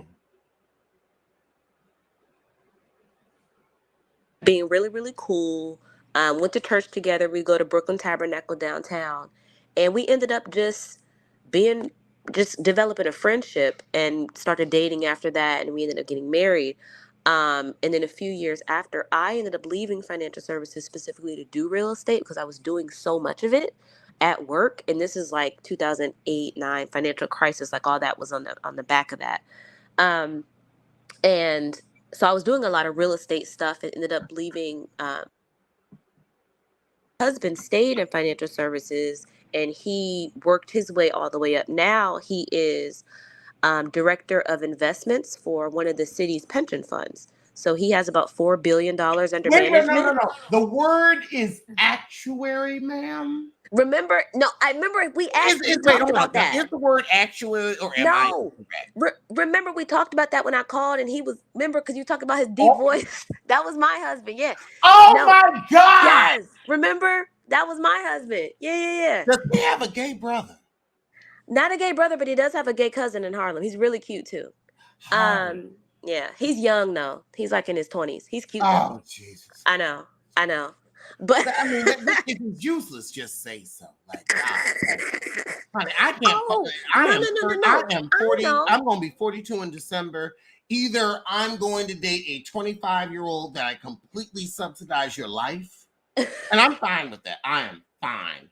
Or I am dating a 55-year-old man where you are completely subsidizing my life. Actually, I got somebody for you.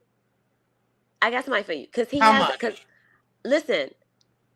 So a couple of his frat brothers, because my husband's an alpha, a couple of his frat brothers in his chapter are gay, and they are fabulous. Like the one I'm thinking about, I think he just turned 50. He's an English professor at one of the CUNYs up here. Fabulous. He's black though. Gorgeous. I think he just Don't turned say he's 50. black though. Don't Well, say no, because that. you said you Don't like white say men. that. You said Don't you say he's black though. No, you said you like white men. No. Hold on. Let's have the conversation. Let's go, because Right. I got a lot No, of black gays I can let me, introduce you to. please, baby, let me speak. Let me do my intro and let me speak. Let's have an honest and open conversation. Oh, I can't say the N word because it's YouTube. N words don't like me. Hold on, baby. I am not black enough for them. Let's have that conversation. Whoa. I am not black enough for them. I am not what they yearn for. I'm not what they look for. So I date white men because white men want to date me. Because white men know how to approach the temple. White men come to me on bended knee. Sir, may I take you to dinner? Black men act like I owe them some dick. Black men act like I owe them some pussy. White men know how to show up to me hat in hand. Sir, may I? May I purchase you a home? And then also, let's talk. If we gonna talk, we gonna motherfucking talk. The white men that date me, baby, they want me in all of me. They want me to move in. They want me to marry them. Black men don't want me to take them across the street. And then with black men, I'm paying every bill. I'm paying for everything. I lived in New York where wealthy white men found me attractive and black men found me irrelevant. Now, Oh, I have wow. about 60 something thousand subscribers. Hold on. We're going to share screen right now. I'm going to pull up the fucking metrics. Let's look at the analytics. Wait, hold on. Just let me pull it up because I'm not going to show you how much money I make per month. But what we're going to do is we're going to show you the audience. We're going to compare female to male. Hold on. Let me just pull this up. Let me pull up these analytics. Who is the audience? Seymour. Let's see. Viewer gender. All right. Let's share this tab. We're going to add this to the stage. Boom. Okay, now what are we looking at here? This is female viewers, wow. 85.1%. This is male viewers, 14.7. And out of that 14.7, 10% are white. Wow. It doesn't give you the race breakdown. But I've been doing this for what, 12, 13 years now. I started my channel in February 2012. So it's about February 2025. So we've been going on a minute. Yeah. Black men are not interested in any shape, form, or fashion. Okay, well, let me think. I got to think because the white gays I know are already married. So let me think. Well, I don't know if he's in a relationship, but what about, do you remember $1 Million Listing, the real estate show? Yes. Okay, so the one guy, Frederick, the guy, he's from Sweden or somewhere over there. His partner, John Gomez, is gorgeous. John's biracial. He's from Boston. He's mixed like you, black and white. Gorgeous. His husband died tragically of like some kind of cancer. They got 2 little kids. But you talking about somebody being able to finance your lifestyle. I know for a fact, and I'm just estimating, you can't tell me they don't make at least 2 to 3 million a year minimum. They probably closer to 5. But he got kids though. He has little kids. Men are not like most like here's the thing. Like again, you have what I like to call and what science likes to call a vagina. You've never dated men. Gay men. You've never dated gay men. Can we agree on that? I mean, you might have gone on a date with 1 or 2, but you've never seriously dated and been in a relationship with a gay man, have you? No. Okay. It's a very rare set. Now, I have met one of them, but it's a very, very rare set of gay men that's going to finance your life. I mean, like, I financed a couple lives, and it was only because they fit the criteria. And I was like, okay, I'll pay for you. I'll be honest. Dead ass. You don't think they would? Black men? No. The majority, I would say, I'm not going to say it's not possible, but I know what I attract, and it's not black men. And there are so many black women that also have the same issue that I do. And also, let's talk about this. I was not just poor, I was destitute for many years before the channel hit its success, before pop roast became a thing. And I remember who was there, and it wasn't black men. When I was poor and insignificant, before I was Alexander Diane Rogers, before that name carried weight, before that name meant anything, I saw who was there and who wasn't. I saw who was interested and who wasn't. I saw who wanted to turn me into something and who didn't. And I will say, I have the spirit of the little red hen, where if you did not help me grind my bread, you will not eat it. If you didn't help me grind the grain, if you weren't there for me in the process of building this, then baby, you look like a sycophant. Now that I am Alexander Diane Rogers, now that it means something, now that I am free to do what I want and have fans that will support it and want to see it, now that I have fans that want to see me go to BravoCon and will put money behind it, and then when I show up and I show out and I give them everything that they donated for, where they're like, yep, that's why we gave you $4,000 and you showed up, you was on page 6 cussing Kyle Richards out. Yes, you was. That's why we sent you. Now that I've lived up to the expectation. Now what okay, so what do you think as a gay man, what is the psychology of that with black gay men specifically? They said they're not doing certain things. Where does that come from? Ooh. Like what is that? Oh Lord. Oh, we get deep. Um, it is, as black women say, and black women were always correct, it is black men wanting to be a part of the white patriarchy. Who child? Woo! We going there this Did morning, I huh? Let's lie? go. Let's go. Let's go. Did We I going lie? there. Like, let's talk about it's Not black once, men not wanting to once. have the same privilege as white men. I mean, the truth is, all humans, and this is human. This applies to women. This applies to men. This is all races, all faces. If you are human, you're in this. Human. Now, if you alien, you ain't got to listen. If you are not of this earth, this does not apply to you. But if you are of the descendant of Homo sapien, then nigga, listen up. We as humans, sadly, will recreate the caste system that we escaped from. And you can look at every race of human motherfucking being, and it's the same story. It may be unpleasant to hear, but it is the truth. And science will back me up. Look up any peer-reviewed research, and you will see the answer that I have just said.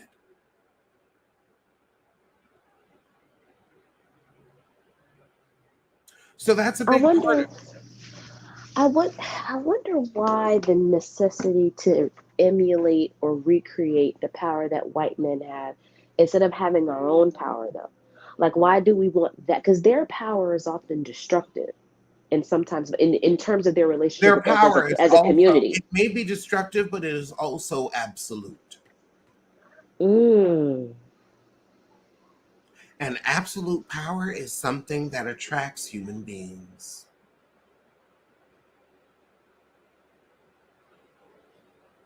It's an uncomfortable truth, but it is a truth.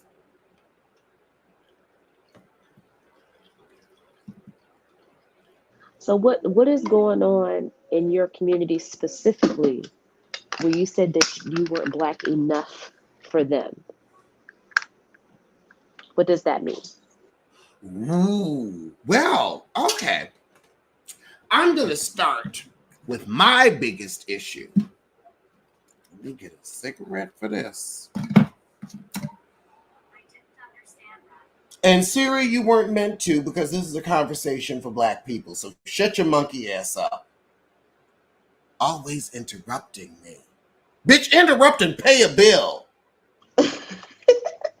You have access to Apple's $1 trillion, but you always mistake what the fuck I said. How about this? Pay the rent for the next 6 motherfucking months out of your account. Pay that. Oh, now the bitch quiet. Oh, now the bitch don't know what I'm saying. Oh, now, Siri. Siri, wake the fuck up. Siri get real quiet when you ask for some money. Siri get real quiet. Siri ain't got nothing to say. Siri, Siri, send me $1,000 from the Apple account. Until you can do that, shut your monkey ass up. Send it. The fuck? However, what was I talking about?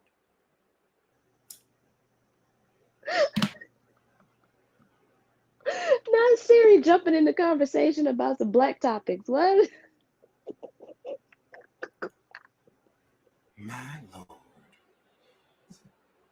But in terms of the black gay community, because here's the thing, if you want to experience different cities and different markets and stuff, that's fine. But you also made um, a comment about your migration specifically being tied to that. Is it because I thought every city just had their own LGBT community. So is it like certain cities? I mean, I guess certain cities are better than others, but like, what is that when you say your migration was also tied to that? Well, I will say it's like why I'm leaving San Francisco and not doing real estate here is they don't like black people. Mm, So my migration is tied to what I've learned in just trying to have a social circle here. They don't like black people enough to where I would be willing to invest money in, getting a listing, staging a house, and actually trying to sell it because I feel like I feel like there are enough clients here that would try to undercut me just because I was black. And they would feel comfortable doing that because I was black.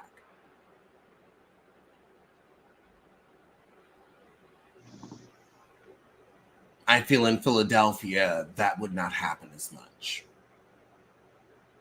Now, why Philly over like DC or some of the other Eastern corridor? Cost. Oh, I see. No, you're right. Like No, you're right. now on today's episode, hold on. I want to get now. If you ever want to win an argument with a black woman, just be right. Right. Just be right. Because did you hear her argue in any shape, form, or fashion? In that moment, and here's the thing, no, I say this because people want to say black women are difficult. No, the fuck they're not. Nope. Just present them with an option that is better. The second I said the price, you said, oh, there wasn't an argument from lip one or lip two. Lip one and lip two both went mute. Your lips went numb. Because you're like, God. shit, you thought about them, the lips went numb. Oh my God. That is so funny. You're like, I couldn't have an argument for that one if I tried. You're like, I could get a master's degree and still 1 + 1 is $1,300 a month rent. Well, and you like can't find that on Staten Island. I know a bunch of the developers that I've worked with. That's why I wrote that in the chat that they first were leaving New York and then going down to Jersey. They were going to Newark.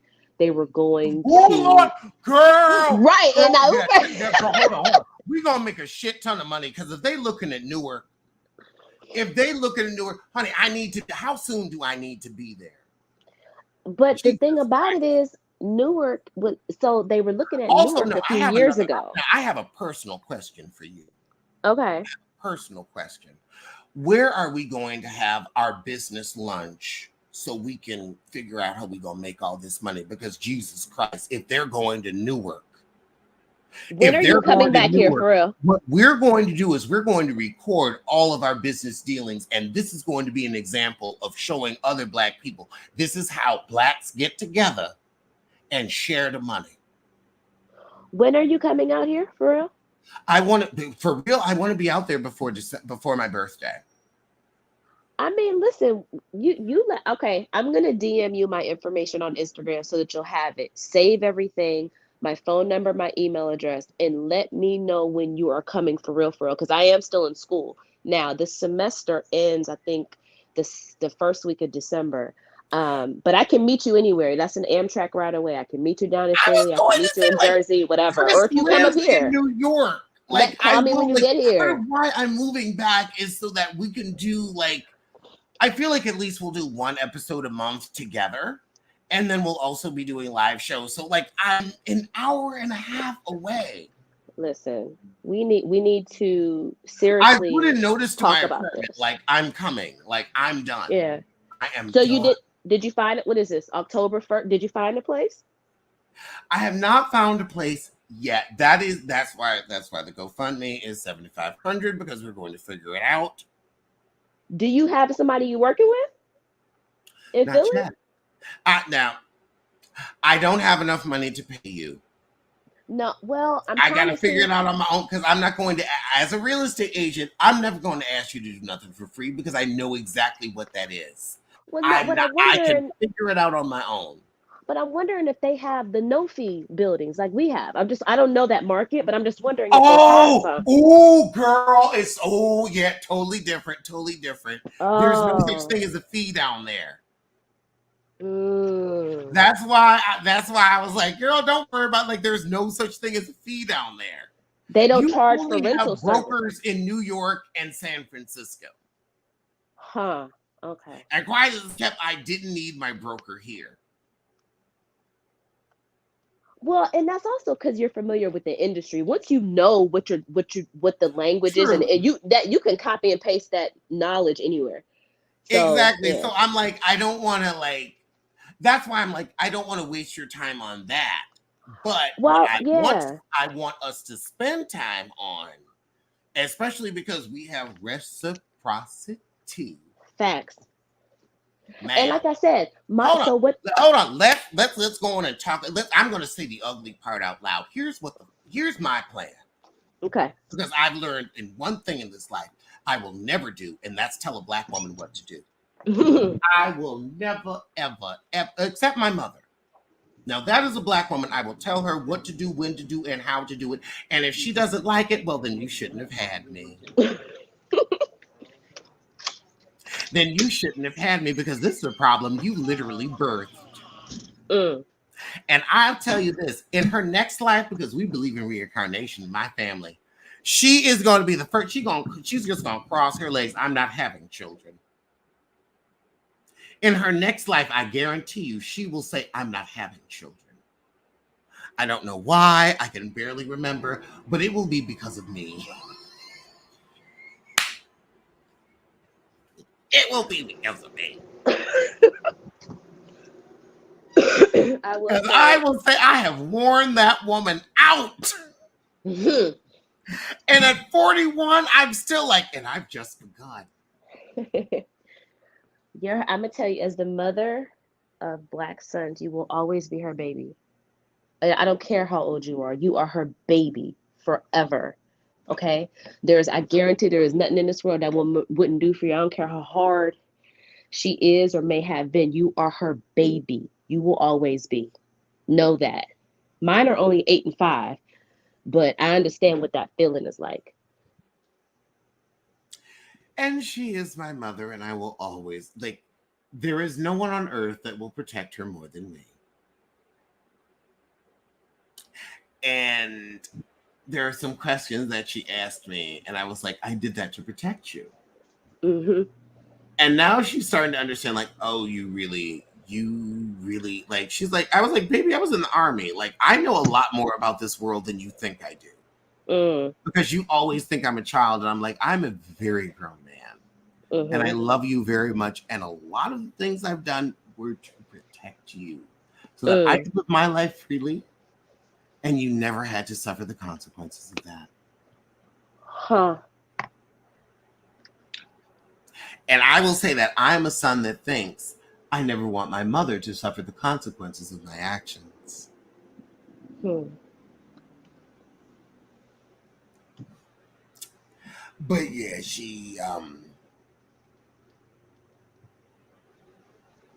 Oh.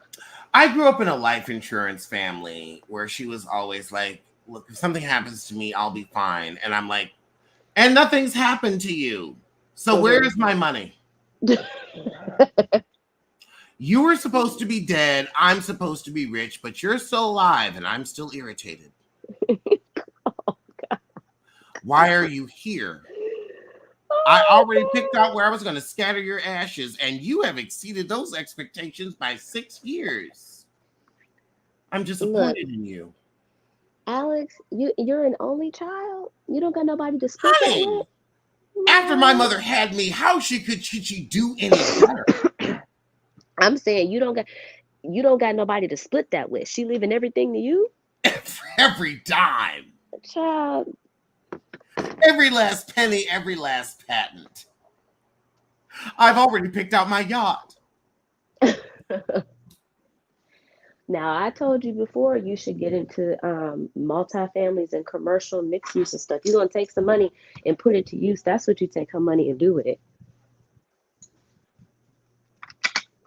Seriously, because now you talk about having cash flow forever for yourself and whomever you want to leave it to. That's when you implement the strategy that you were talking about when I first called about how to take that and do the proactive gentrification. When my mother passes, I'm going to spend 2 years on a yacht and then I'll figure out what I'm going to do with my life.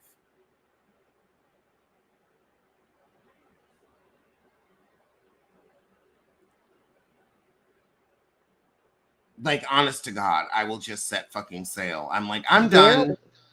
there were yachts all over the place. We were in the marina in Monte Carlo. There were yachts everywhere. Okay, it was the most inspirational thing I've ever seen. I have all the pictures on my Instagram.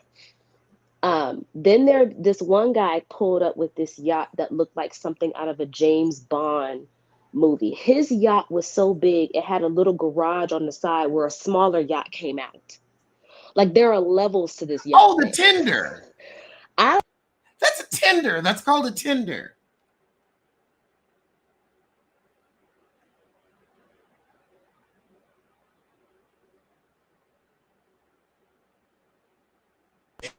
but in terms of that yacht life, I saw the owner of Fandango, the movie reservation company, their yacht was over there. And somebody else's yacht I saw. It was a bunch of yachts over there. Beautiful, beautiful, beautiful, beautiful. But yeah, there are even levels to the yacht game. Oh, there are levels to the yacht There are game. levels to the yacht My game. father had a sailboat for a minute. So he, Mm-hmm. like, we got to be marina people, but we were sailboat. But also, there's an honor amongst sailboat people where it's like, oh, you actually know how to sail. Uh. Well, and there's another thing too. Do you want to sail or do you just want something you can just cruise and chill? Because I was looking into this for my husband because we usually summer at Martha's Vineyard, they got a bunch of yachts up there too. But they're like not even a yacht, but like, okay, they have a boat, right? Ma'am, Cool, small, like an so azimut. you know people that would want to buy investment properties in Philadelphia. That's Of what I course I heard. do. That's all I do. And I know people down there. I just don't go down there like that. So I have Can I to shake your hand virtually? listen. I look, okay, let me turn this thing on. Oh, oh my God, you're so pretty. Yeah. Thank you. But then again, so am I in good lighting. I just don't have on no makeup and I'm about to go to the gym, so let me turn it back up. But no, I was looking into it because I wanted to buy my husband one for his 50th. It's Wait, about you wanted to buy your husband a yacht? a boat. Let's be A clear. boat? Wait, Entry hold, wait, level. but still, this makes me rethink vaginas. Entry Now hold on. Now, look, here's the thing. I've eaten pussy before. I'll eat pussy once more. If I could, like, hold on. I didn't know women was buying boats. I stand Now, if for women his are buying boats, I might have to listen. reconsider homosexuality. Look, so one of my aunts, No, no, I one couldn't. of I my love one of boats. my aunts bought her husband a Porsche when she retired from Charles Schwab. She was an executive at Charles Schwab. That's what her husband always wanted. So that's what she bought him for his retirement. So if you put in years with that man, Tabitha Brown, you know Miss Tab, the black lady with the afro, and she has the Food Network stuff. She did the same thing. If that man's been holding you down and he's been doing what he's doing, I don't have a problem taking I ain't care of him had when no I get man into the hold me money. down. But again, I was the only reason I was looking into this because now my husband is 39. I said I wanted to buy this for him for his I'm 50th. Okay. 41. Ain't nobody getting me shit. But I need time to save up for this. I ain't about to go buy this tomorrow. I need 10 years to save up. But my point when I was looking at the boats that we saw in Martha's Vineyard, I was like, oh, let me see how much these are. They were only like 3 or 400,000. They weren't like millions and millions like I thought they would have been. So that's what I'm saying. It's the dock fees and the maintenance and it's all that kind of stuff is what adds up. But the actual boat itself, it was like the cost of like a decent sized house. It wasn't as much as I thought it was. And Yep. this was a what's it called? It's called an Azimut, the particular brand, Azimut, Azimut, and it was like their entry level boat. It was like 300,000 or something like that. See, I need you to help me. Listen, I Because told you I'm a I'm at send. an entry level, like I'm trying to get to entry level house, and you're an entry level boat. I need help. But I I ain't told too you I proud need to 10 beg. I years. ain't too proud to beg. I am more than willing to work, and I think I've demonstrated that. But Jesus, how Entry do I level. get to the starter boat level? I think I need to a be quantum leap. I think honestly, if you for real about this real estate thing and really come over here and kick it, you could get there. You could absolutely get there. It might not be a multi-million dollar something, but you could have you a nice boat just to say you got one. And Yeah, I that's got a what, boat. and that is exactly why I'm moving to Philadelphia, because I know these are home prices that I can get the audience into. Because I know my audience is, like I just showed, 85% Black women. And Black women are the most agreed, the most intelligent, because you get my fucking humor. You get my humor. I know that you are underserved. I know that you have more than enough money to purchase. And I will say, from the years I've been doing this, from the wonderful ladies that came on and said, hey, you helped nudge me into finishing my degree when you got on here and said at 35, I'm going back to college, and I don't care who knows it, and I'm not ashamed, I'm not embarrassed. You put your life out there and you showed, hey, you can do it. And I will never forget the ladies that came on and said, and I said, you know what? If he can do it, so can fucking I. And they did it. That's who I want to help. That's who I want to help navigate through the pitfalls of, the FHA home loans, and where the government will pay your closing costs and your down payment. I want to do the proactive gentrification where we can hold on to our communities. I've seen what happens in San Francisco and New York, and I don't want to be a part of that. But we can be a part of the new Black Meccas, the Philadelphias, the Atlantas, the places where we're now going to decide, hey, this works for us. This is affordable for us. We can settle and then turn it into what we turned Harlem into before the whites stole it. At least that's how I feel.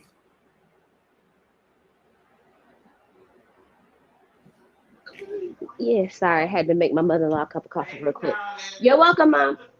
My husband's mom is here. I had to make her a cup of coffee real quick. Oh, that's No, you're absolutely right. Here's the thing. You need to, and I'm gonna say this to everybody, you need to reverse engineer your success. So, what do you want to do? What do you need? What number are you trying to hit annually? And then you listen, I always love the saying, you can eat an elephant one bite at a time. So let's say you want to hit 500,000 a year. Now, I don't know the market in Philly, but what I do know is for New York, that's about 70 million, 80 million in gross sales.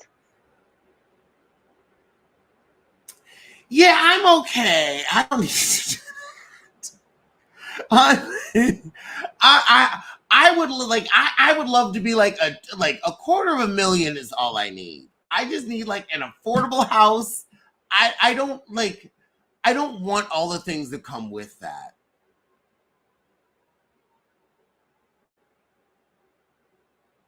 There is a level of, I want to be a C-list celebrity. I want to be local. I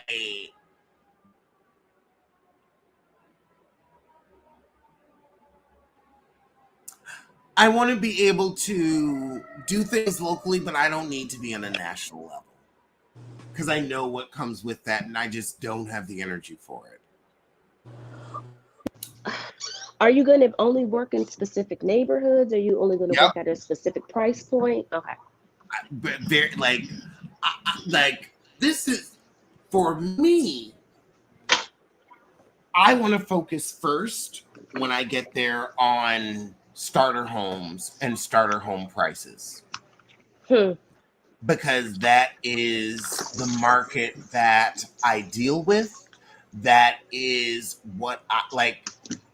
If I had sold people their first starter homes and I had that well of business, I would definitely start at the second tier of the market. But I'm starting at the beginning. And so I want to be comfortable with that where I'm like, no, I'm starting with starter homes. And then as those clients grow in wealth, so will my business. But because I am Alexander Diane Rogers, I'm not going into real estate depending on sales. Not at all. I'm going into real estate much more depending on advertising. Now, when I'm doing these videos about the apartments and homes in Philadelphia, I'll also be featuring the contractors, the electricians, Hmm. the washing machines, a little sponsorship from Samsung. I'm going Mm. to be much more focused on what I can sell you other than the house Got you. because we all know how many things can go wrong before closing. Yeah. But nothing Trust ever me. goes wrong with a washing machine sale because once you put in code Rogers to get your 10% off, that Hmm. sale is complete and final. Right. Hmm. Did you work with developers before when you were up here? No, Yeah. but I would Um. be happy to. And then also, I feel like with the show, I would be able to work with developers and then also give them something that they've never had before. Direct feedback from the people that will be buying their houses, where we can say, oh, you may be able to cut corners, doing this, but the buyers say in mass, spend the extra $400 and do that, and you can add an extra $3,000 to the purchase price. Now, that is something that you're gonna have to become the neighborhood slash local market expert, because a lot of that, what you're talking about, what determines how much you can add on in terms of the thing, that is specifically market driven. So and I found that here. A lot of my developers, they thought that they were going to do a build it and they will come type of thing where they'll just throw marble all over the place. If that local market can't handle that, then there's no value proposition for you putting that in there. 100%.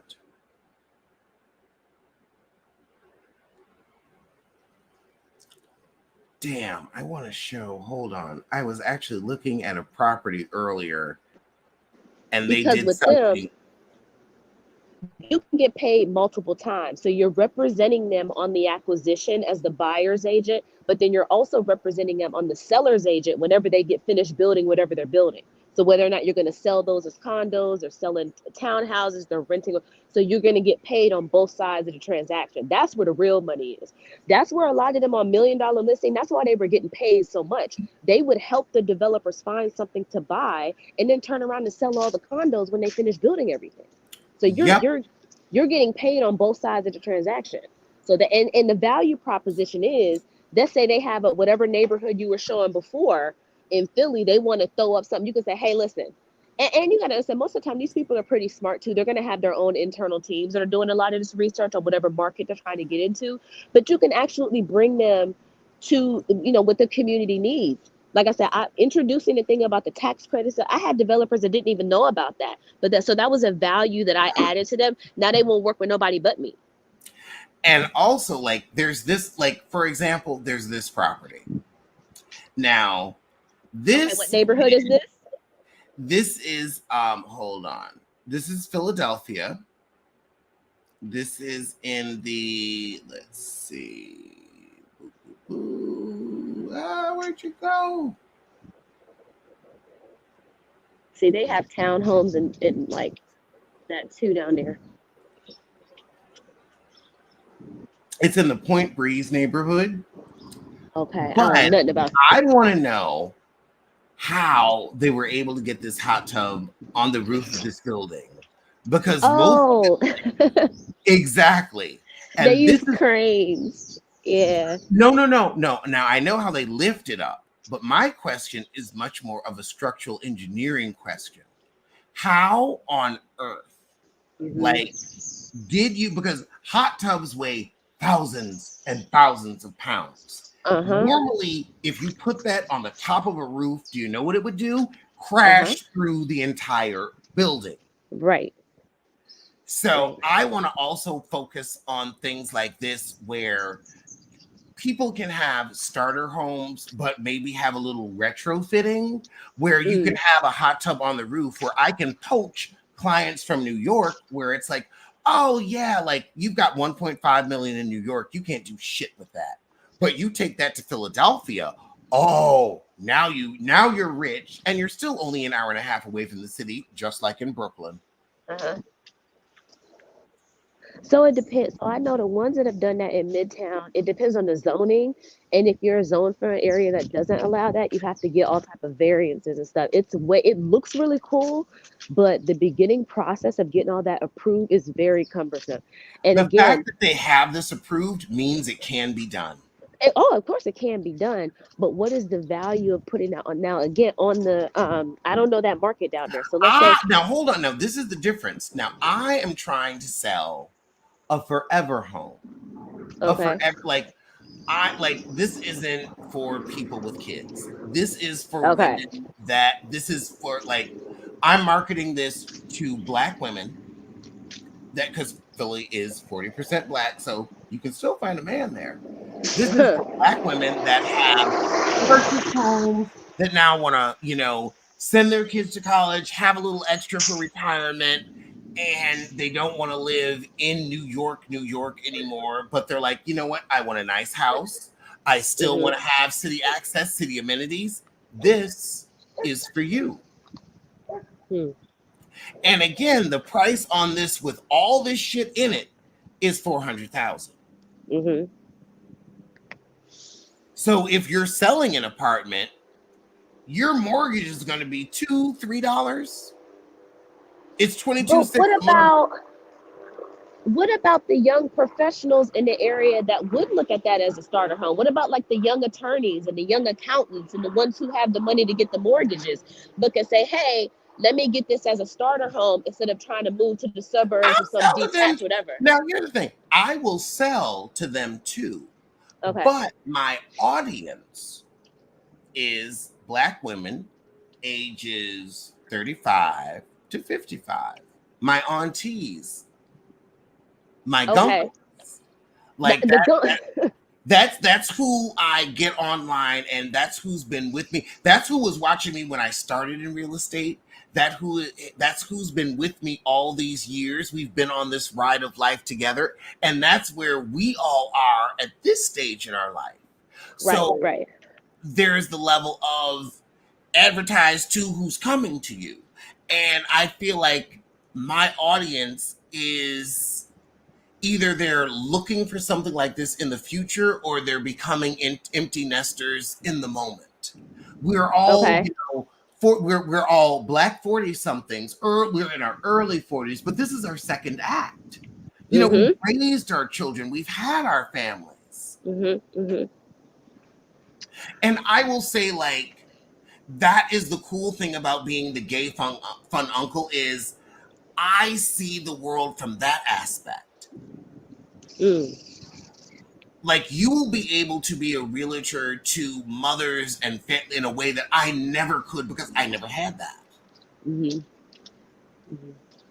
But as the, single, and who's also been around those, I'm like, I've been looking at these like cool, funky apartments for years, and I'm like, I know what we want. I know what the fun Mm-hmm. uncle wants. I know what the gay auntie wants. I know, like, there is that level.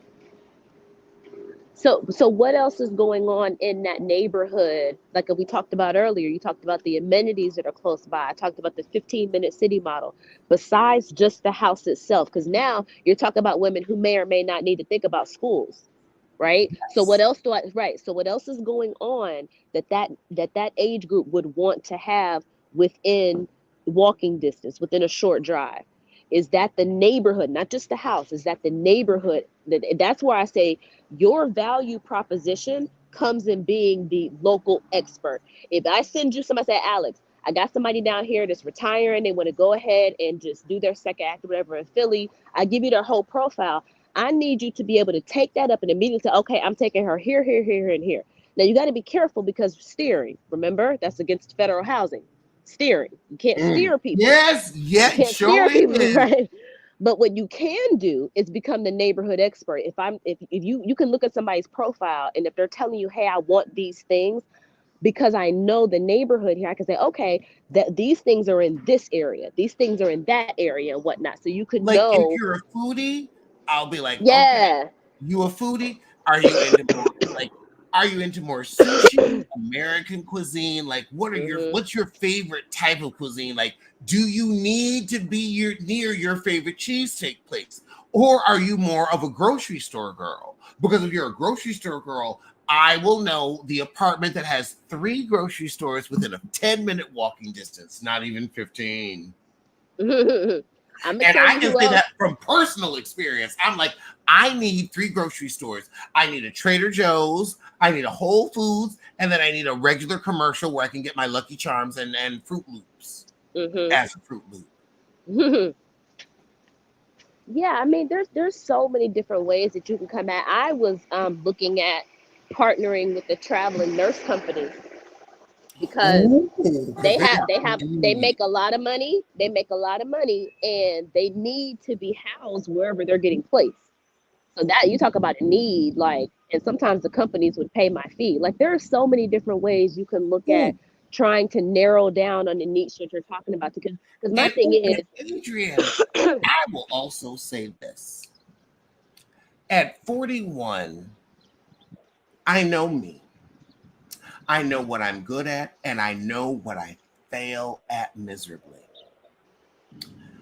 I know that the houses I sell are going to be to my biffers. I also want a hot tub overlooking the I know I am only going to sell to a certain group of women and a couple of men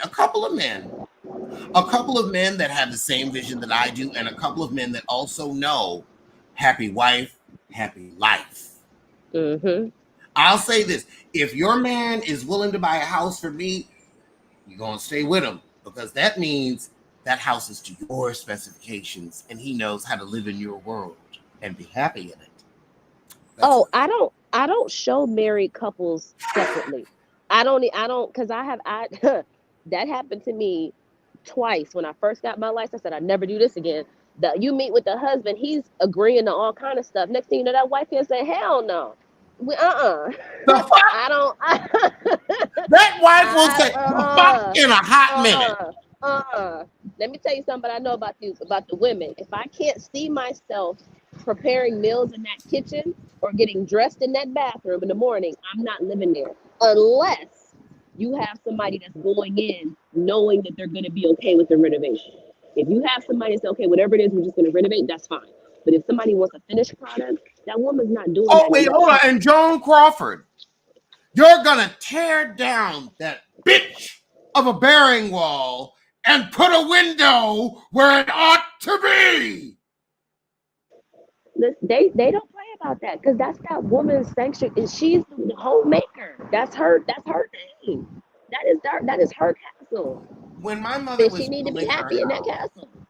when my mother was, it was her second or her third, I can't remember which, but it was not her first time at the rodeo, and she said, "Okay, and the window's going to go there," and the builder said, "Oh no, we can't." She said, "The window is going to go there. I'm not having a discussion about this. Right. How much have I paid?"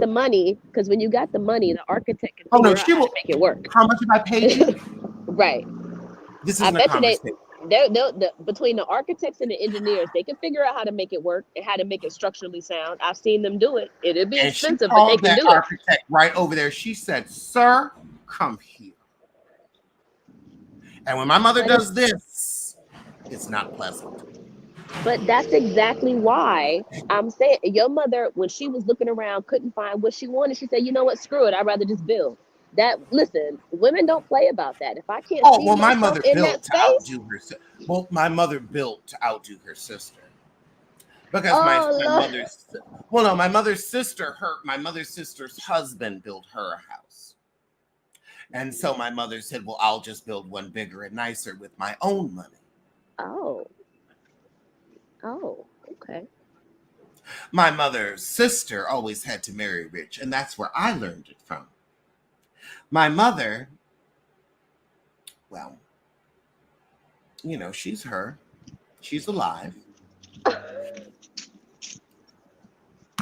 and I'm happy about that. No, I really am. Like, I say that in jest because that whole hurricane went through North Carolina, and I was very concerned about her. And so I'm like, oh, thank God. So let's go back Yeah, to like I don't care. yeah. Now The whole she time I was like, she's fine. If something had happened, she would have called me. now speaking of North Carolina, look, besides just Charlotte, you got Raleigh, Durham. That's very up I and don't want to coming. do business with the Klan, Oh Lord. Oh, and that's my oh prerogative. my. I choose not to do business with the Klan. That's why I would prefer to sell to the majority of Black women. I don't want to do business with the Klan. You know where you need to get. How can I put this? I don't want to do You do. business You with the do. Klan. You cover. You always do a Bell Collective, right? Yes. Okay. So you know how this is a thing that they started on Real Housewives of Atlanta. All of these little stupid empowerment brunches. Now, if you got with somebody that was throwing that actually had some women with some real money in the room, that's the crowd you get in front of. Because that's who can actually buy that. Like the people that Dr. Jackie be around. They can actually buy that. No.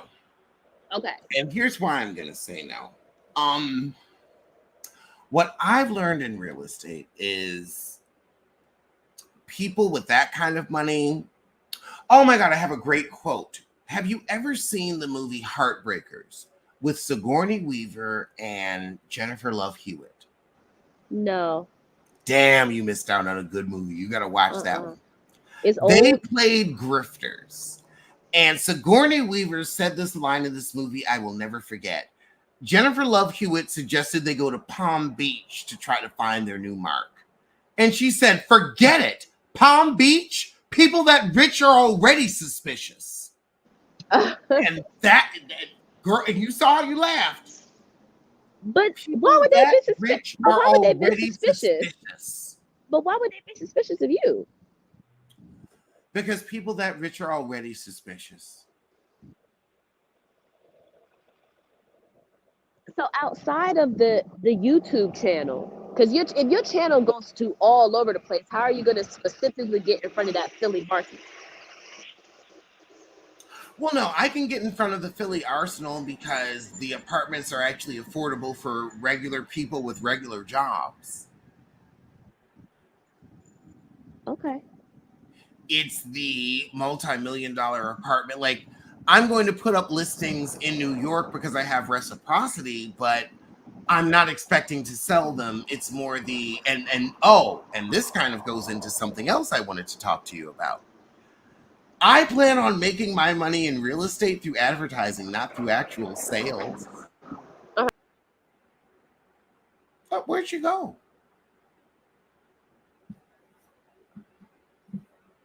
Where'd you go?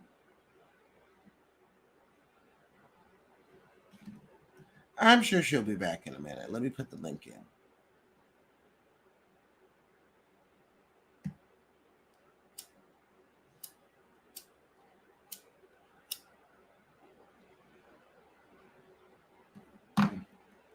But I'll say my goal is to not just sell properties, but do advertisements for Samsung washing machines, contractors, carpenters, organizers, people that will help you make your home your home. All right. I knew she was coming back. Sorry. Oh, no problem. But I would say, like, I want to be able to host a lot more advertising for people that do contracting, people that do electrician work, people that do um, uh, closet organizing, where I'm not just selling you your home, I'm selling you all of the things that will make your home, where even if you own your house, you'll still click that code Rogers 20 to get your discount for your closet organizing. Mm. Where I can also, say, hey, I can help you shop for a mortgage. But you're going to advertise from within the house, right? Mm-hmm. Okay, so you still got to get the listing. Exactly. Like I can get the listing. You still know how to pitch, right?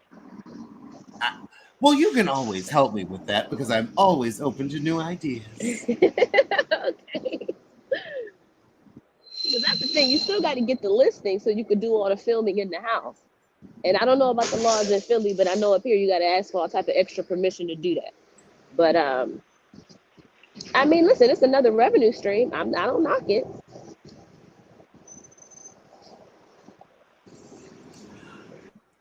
I do think that, and also I'll be able to do that with rentals. You said you'll be able to do it. What? With rentals. Oh yeah. See, that's why I want you to. You got to find out who the developers are down there. Like, who are the real players in Philly that have big buildings that will let you do that kind of stuff. I also feel like not just big buildings, but people that are flipping houses, because there are a lot of these houses that they're flipping where I'm like, this is turnkey.